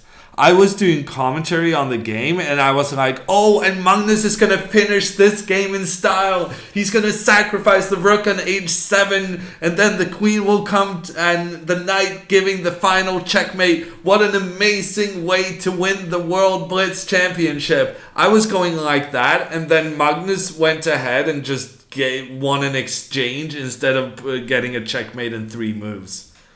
I was, yeah. But I might also have some kind of traumatic... I had a traumatic experience with the Anastasius mate, which is the name of the checkmate Magnus had available. Because Magnus did that to me once, many, many years ago. It's actually my most famous game. When Magnus sacrificed his queen to checkmate me on the side of the board like that. And so I saw it immediately, and Magnus just, he was blind. It was weird.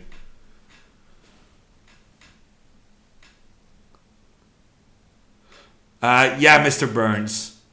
If queen takes a5, then knight e7, king g7, queen g8, king f6, and knight d5 is checkmate. Which is very, very bad. Very bad. Big, big problem.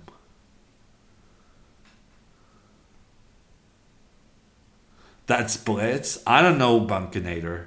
I don't accept that splits as an excuse. That is ridiculous. Magnus not seeing an easy checkmate in 3 moves. I couldn't believe my eyes. And I think Hikaru told him afterwards, because Magnus was smiling and shaking his head after having become the World Blitz champion. And justifiably so. He should be shaking his head for not seeing that. That was so bad.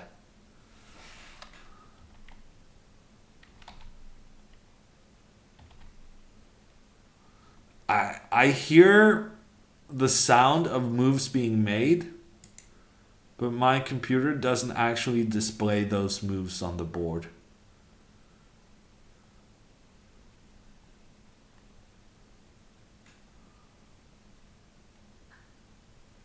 Okay, there it is, the queen on b3.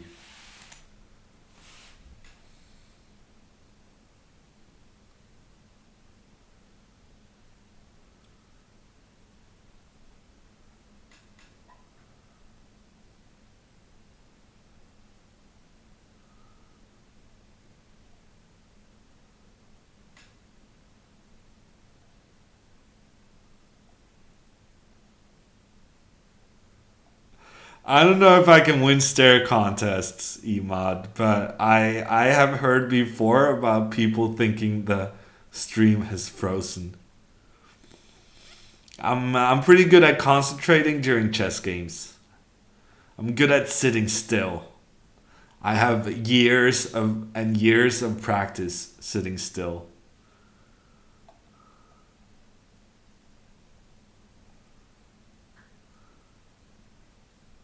Even Mario saw Rook takes h7. Yeah, that's what I'm saying. It was outrageous Magnus not playing that move.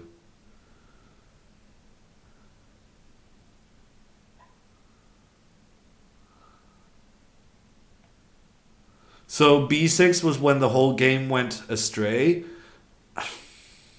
Nah, I mean, Nicola, she was dead lost out of the opening. On move like 17, White had several winning moves. And then she kind of recovered around move 20. And then the position became really, really complicated.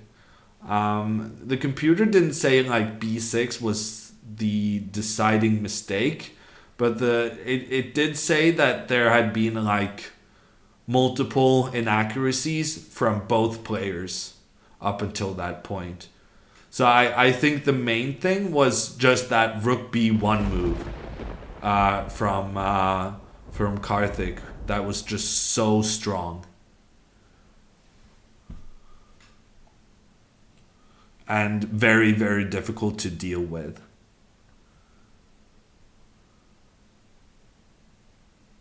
Hey Bear, how are you doing? Where did you commentate the Magnus match? I was doing commentary for an online newspaper in Norway. VG Champ. The link is in my Discord.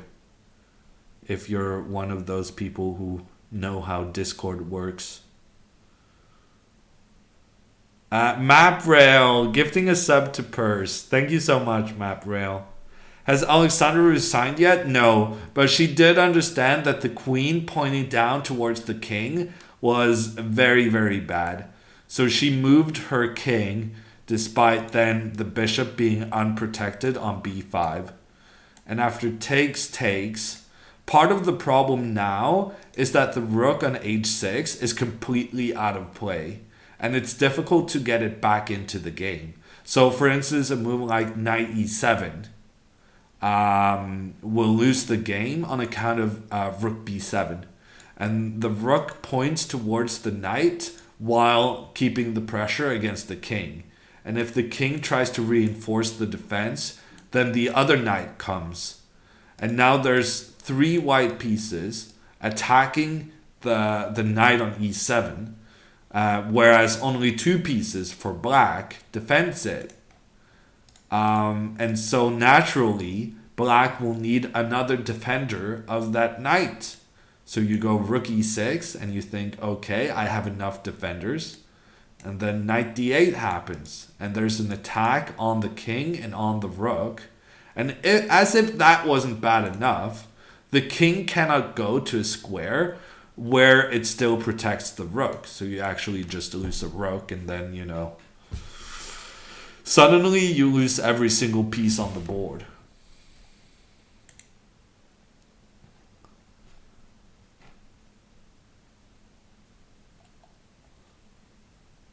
Yeah, Shocular. According to the computer, she needed to play bishop takes c4 after rook b1.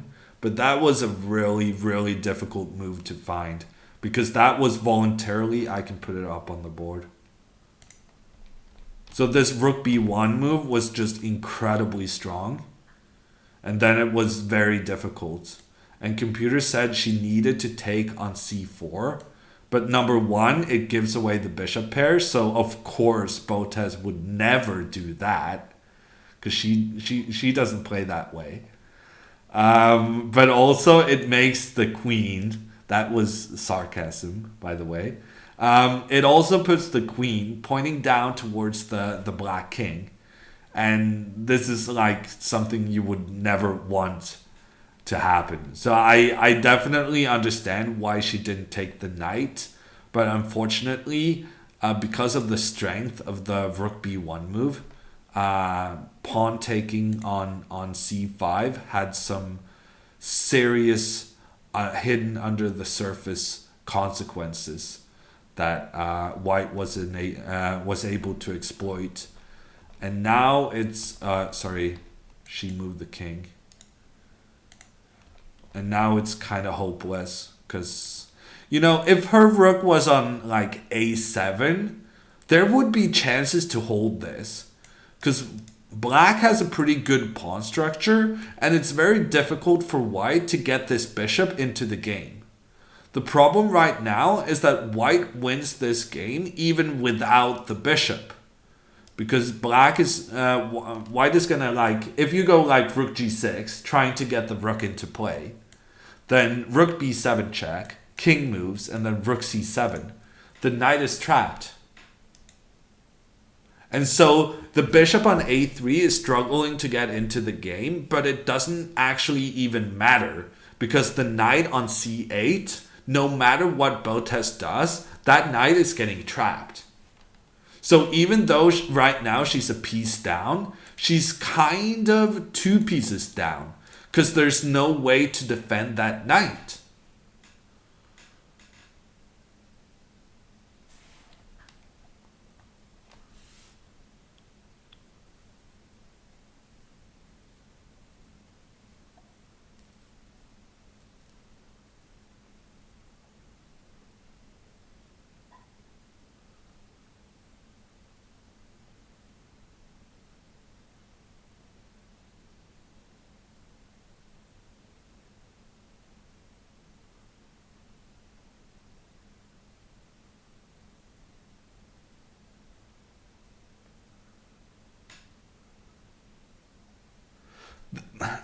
Aquila, don't be impatient.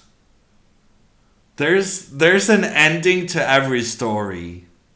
Just let me get to it. Aquila just going, oh, rook e6, rook e6. You know, there's problems. Old Botez would have traded bishop for a knight instantly. Yeah, honestly, you're not wrong, Vila. You're not wrong. Had I not tried to praise the virtue of the bishop pair, maybe she would have saved that game.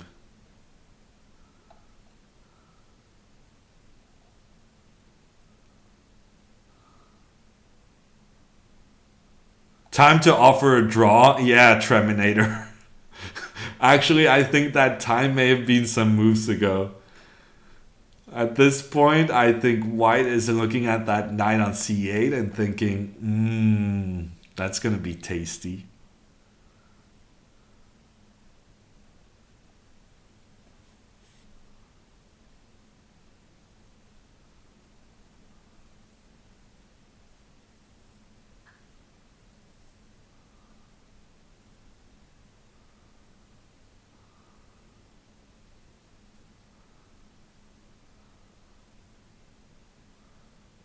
Who is your go-to Photoshopper, Chess Bay?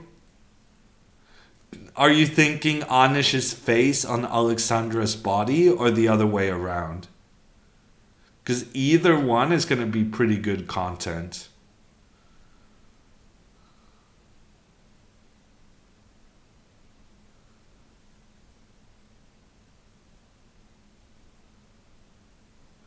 I think not even a miracle can save this position tactics. I think we're actually beyond hoping for miracles. Well, I think this position requires a fire alarm. Maybe, yeah, might even require more than that. Something very extraordinary has to happen for Botez to save this. Oh, we gotta move, sorry. Okay, so rook e6, rook b7. Sorry, I wasn't paying enough attention. But the point stands. The knight is in trouble. Although she's trying to... I understand what she's trying to do. So she's going to move her king up. And then after rook c7, then she can save her knight. Okay, so that's good. She's fighting. Rook g6 is the move to make.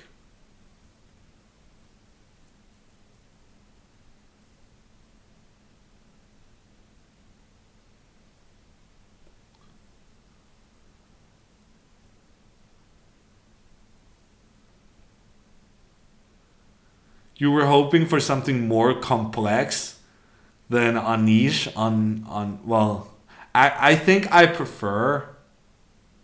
I'm not sure which I prefer. Both are good. But you want something more complicated? There's this Norwegian grocery store thing, Chesbay, that advertises the simplest is often the best. Which has no relation to groceries whatsoever. But I feel like some face on somebody would be a good Alexandra meme.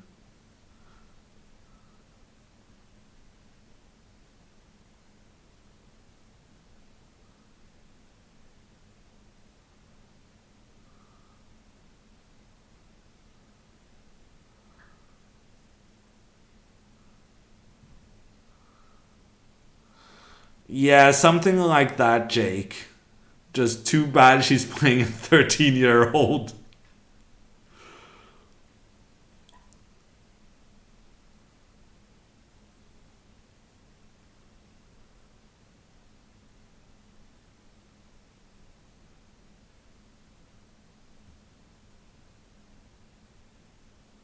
Fire alarm still on Hammer's mind. Honestly, Purse, I didn't even think about that. But you're probably right. My fire alarm has been going off too often in my apartment building this past month. Luckily, most of the time when the fire alarm has gone off at 3 a.m. in the morning, mostly I've already been awake, so it didn't really bother me that much. But, you know, whenever I actually get a proper sleep schedule, then that fire alarm is going to be a problem.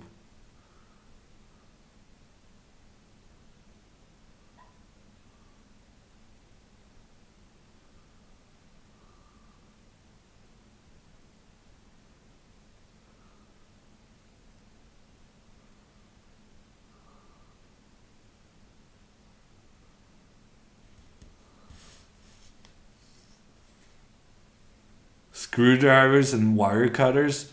Well, Chesbay, the thing is that the fire alarm is... Oh yeah, but probably I could still disconnect it.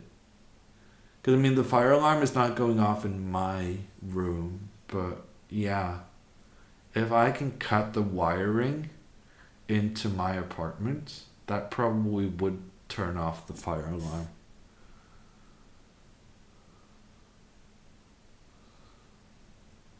Is Botez in time trouble? Mouse Slip, you could say that she's in time trouble, but it really doesn't start to begin to describe all the sorts of trouble she's in. Time trouble is one of the least important troubles. The knight on c8 is a much bigger one as of now. This is the North American Open, or Oreo. It's a tournament in Las Vegas.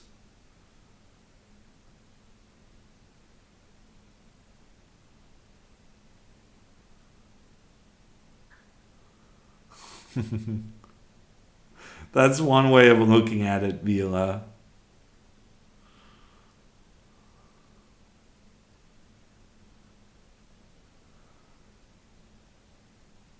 Honestly, Jake, I was wearing my noise canceling headphones and I barely heard the fire alarm go off. So that kind of scared me.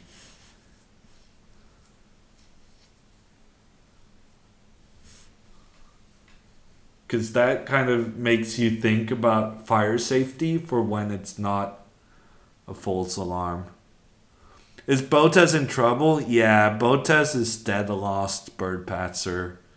She's down a piece and she has to play very well just to avoid losing another piece as well.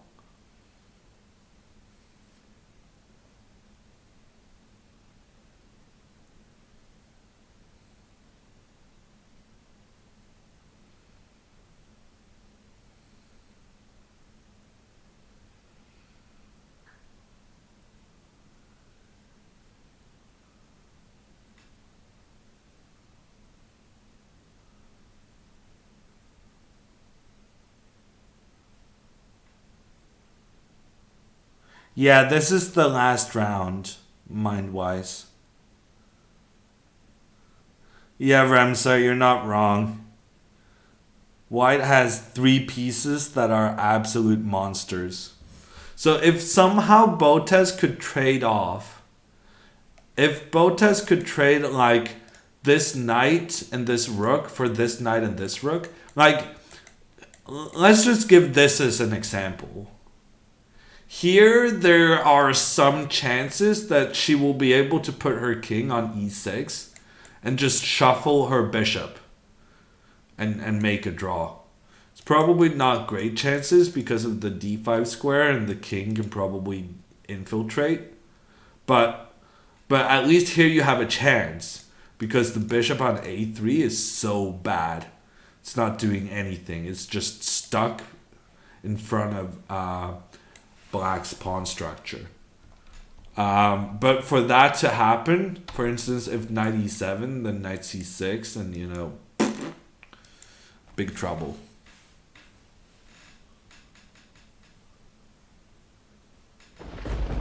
Remsa, thank you so much for the sub.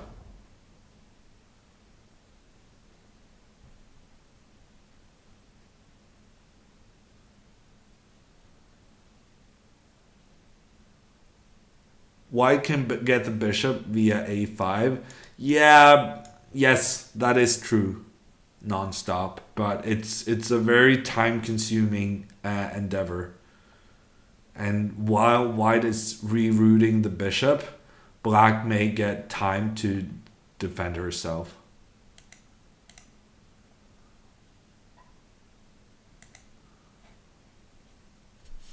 Thank you, Remsa.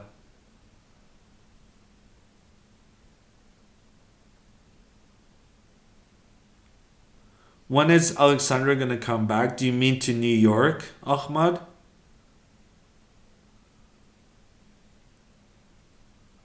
Yeah, engine suggests rook e7, which is silly.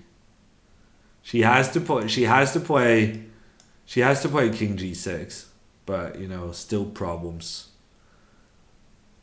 And tons of them.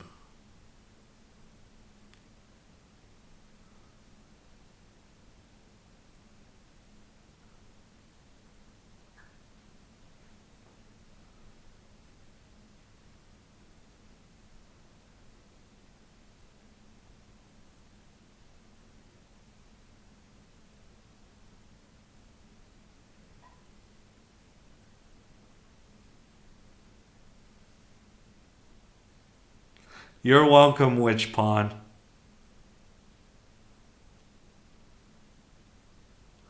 Well, I mean, she's not at move 60 yet, so she has to move soon enough. And she'll resign if she doesn't manage to get this knight out of trouble. But as long as she's just a piece down for 2 pawns, I don't see why she should resign just yet.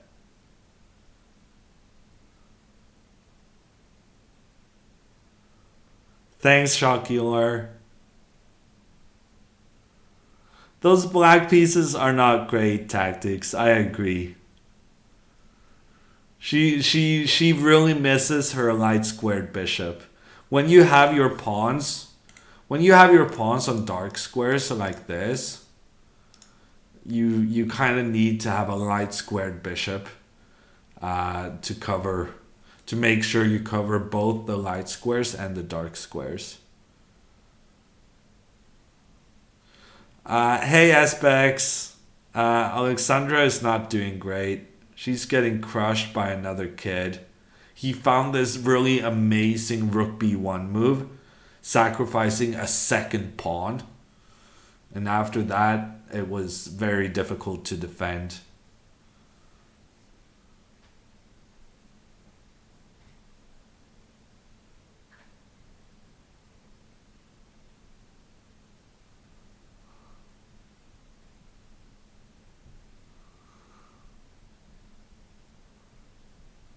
Kids are good at tactics. Yeah, we saw that earlier as well.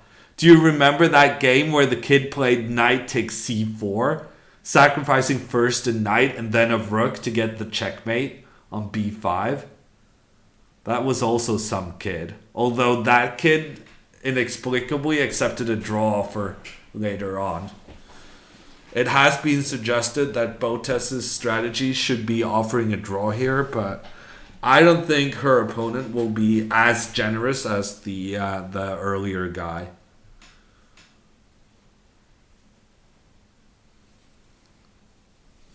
Rem said that game actually ended in a draw. She ended up losing that pawn on c4, but her opponent felt like there was no way to make progress and accepted the draw when she offered. Did Carlson really miss Anastasia's mate? Yeah, she did, Chespe. He did, sorry. He did. I was screaming at my monitor. It was unreal. I was really laying it on thick.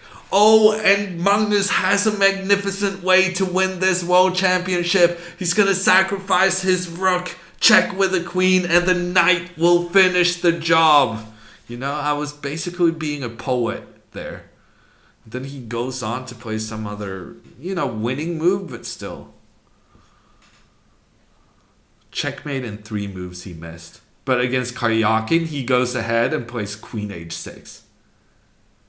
I cannot fathom that the guy who played queen h6 against Karyakin is the guy who misses rook takes h7 in a blitz game.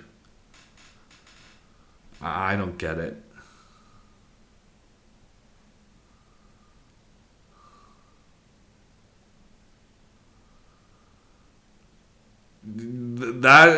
It's a better memory than mine, Chespe. I don't remember a single question on that quiz.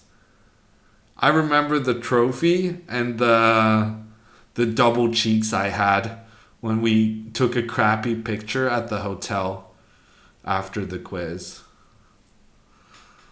That's my memory of that night. We were very good at dividing roles within our team. So Magnus's job was answering all the quiz questions, and my job was just finding the venue. It worked out well.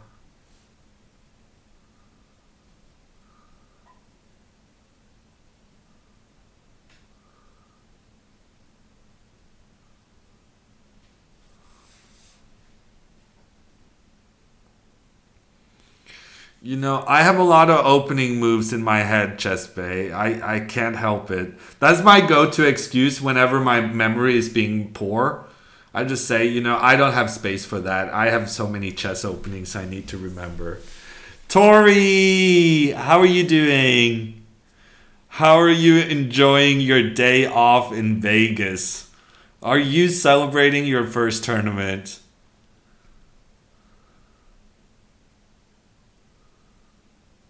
Did you share your first tournament on stream yet? I just assume, Tori, that everyone in my chat reads my Twitter.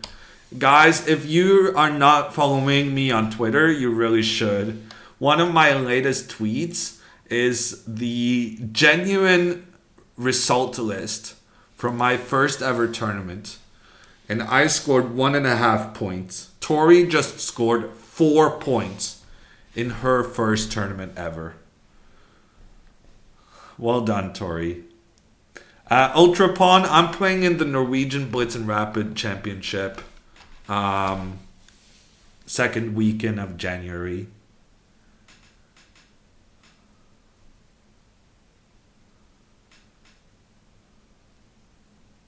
Oh, you just got to the airport? Aw. Well, I guess New Year's at home is nice as well, Tori. But I feel like Vegas celebrating 4 out of 7 would have been good as well. Oh, you're sick? And you still made 4 out of 7? Wow, Tori. Did you ever play World Rapid and Blitz? No, random name. I have never. It always seems to coincide with my commentary gigs. Go figure. I don't know how that works. Has Tori released her real name? I don't know if it was a big secret. But she was in the under 1250 section. I'm sure you can find her there.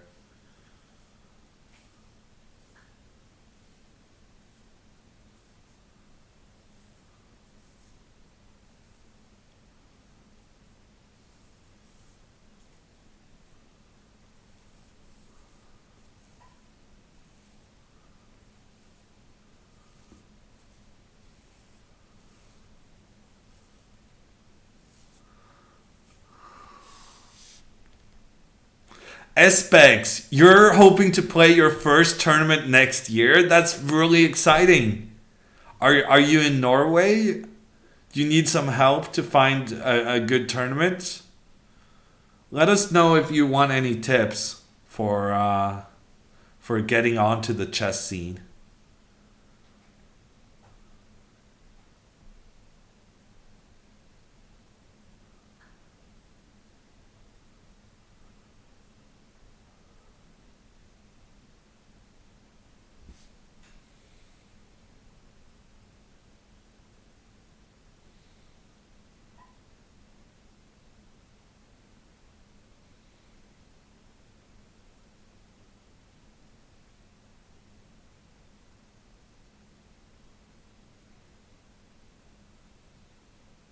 That's cool, Dave.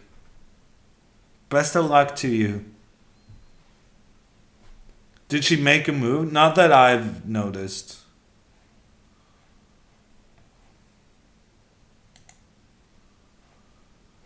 Anyone have a move in Botez's game? I don't think so. My guess is she's trying to figure out if she can save the knight on e7, on c8, but it doesn't really look that way.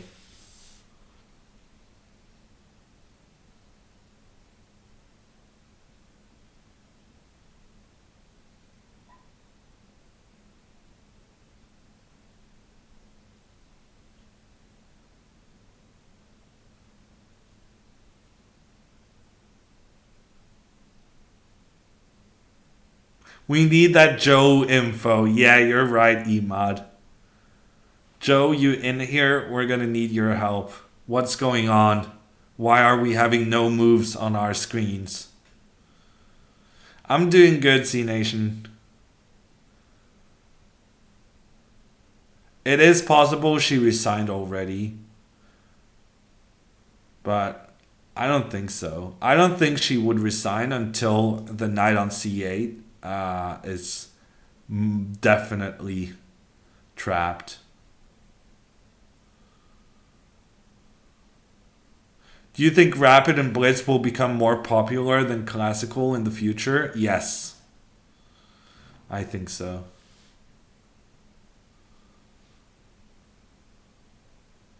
That's great, Charles. Was there a special occasion that made you get back into tournament play? Didn't go well? Yeah. That tends to be the case after a 13-year break. You're going to need a tournament or two to get back into it. Nah, I haven't. I don't really care about the Blitz ratings, Vladimir. I think while I have given a lot of praise to FIDE, the World Chess Federation, for their handling of the normal classical ratings, their handling of the Blitz ratings left something to be desired. I don't really take those very seriously. The coefficient is messed up.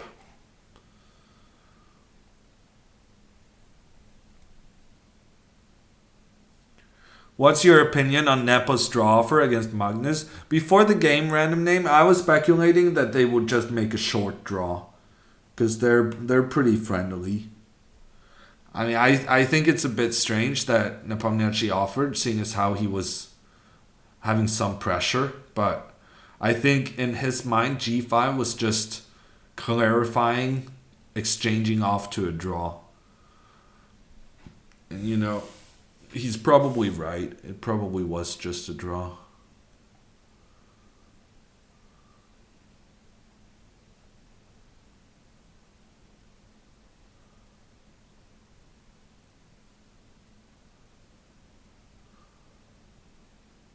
Classical is too long. I agree, Mr. Rio, as entertainment. So when I play chess, I like to have an hour or two on the clock. But when I'm doing commentary, I like for the players to have no more than half an hour. It's funny how it works, eh? I think one way of fixing it is that chess needs to be much better at having highlight shows. Extracting the best moments of the games.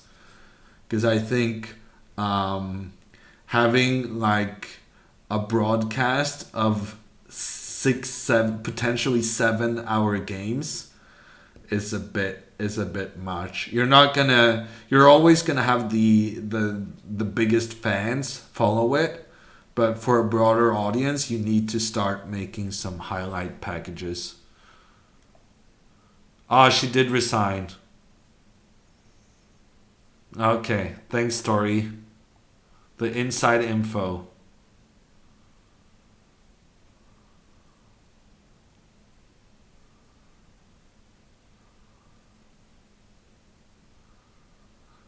Because they're very good friends, random name. And because Magnus was having a comfortable lead in the tournament.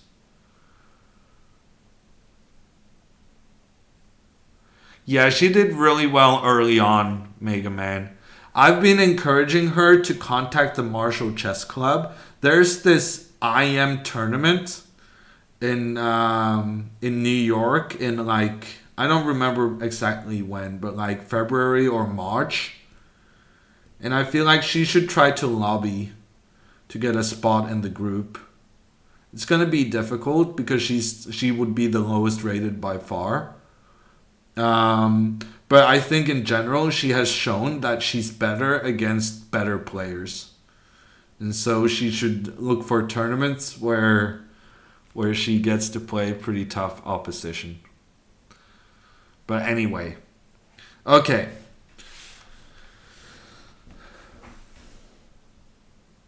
Why don't you approve of the FIDE Blitz and Rapid ratings? Because the coefficient is too high, Luca. The answer to your question is prone to becoming very technical. But in short, the ratings are too volatile. It depends too much on the latest results, and therefore it doesn't give a proper, accurate description of who's the best over time. Ah, you did Chess Bay? That's good. Botez is 24, Rio.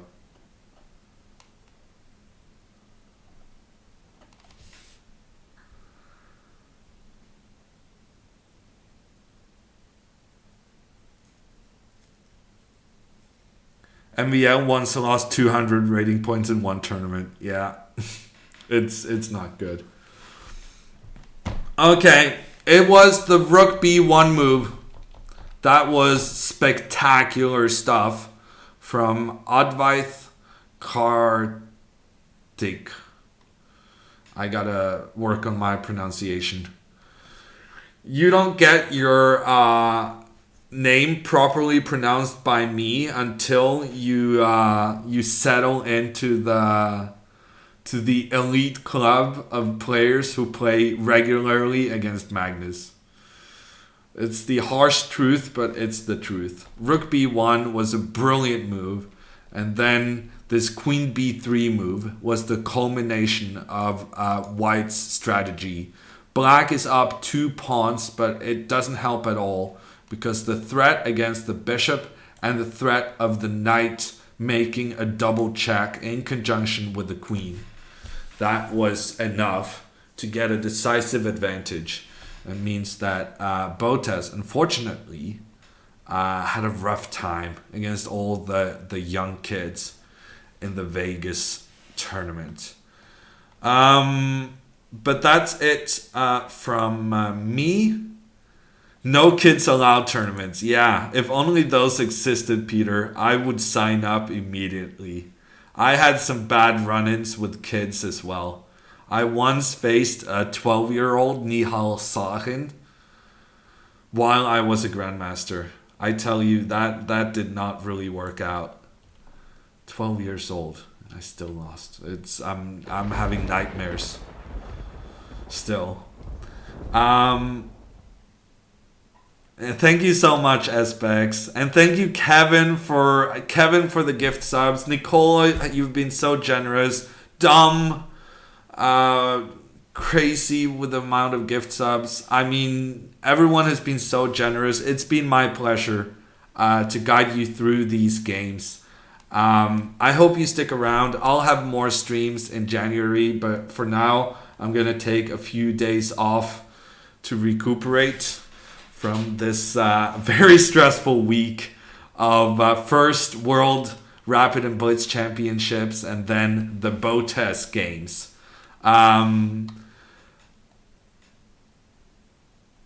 Yeah, I'm sure I forgot someone. MapRail, Nicola, Kevin, Dom,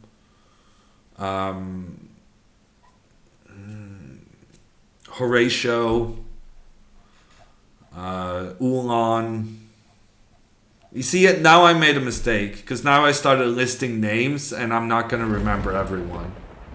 But I appreciate the support, and we're gonna find someone to raid. Ulan gifting a sub to Kevin. Thank you so much, Ulan. We're gonna send a raid.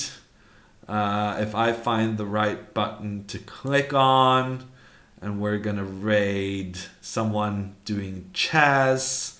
Who's doing chess right now? I'm gonna have to go check. Happy New Year! Yes, thank you! I needed to be prodded for that, but yes, that is the seasonal greeting of these times. Happy New Year, everyone. And we'll send you over to Mr. Roland. Bye, everyone.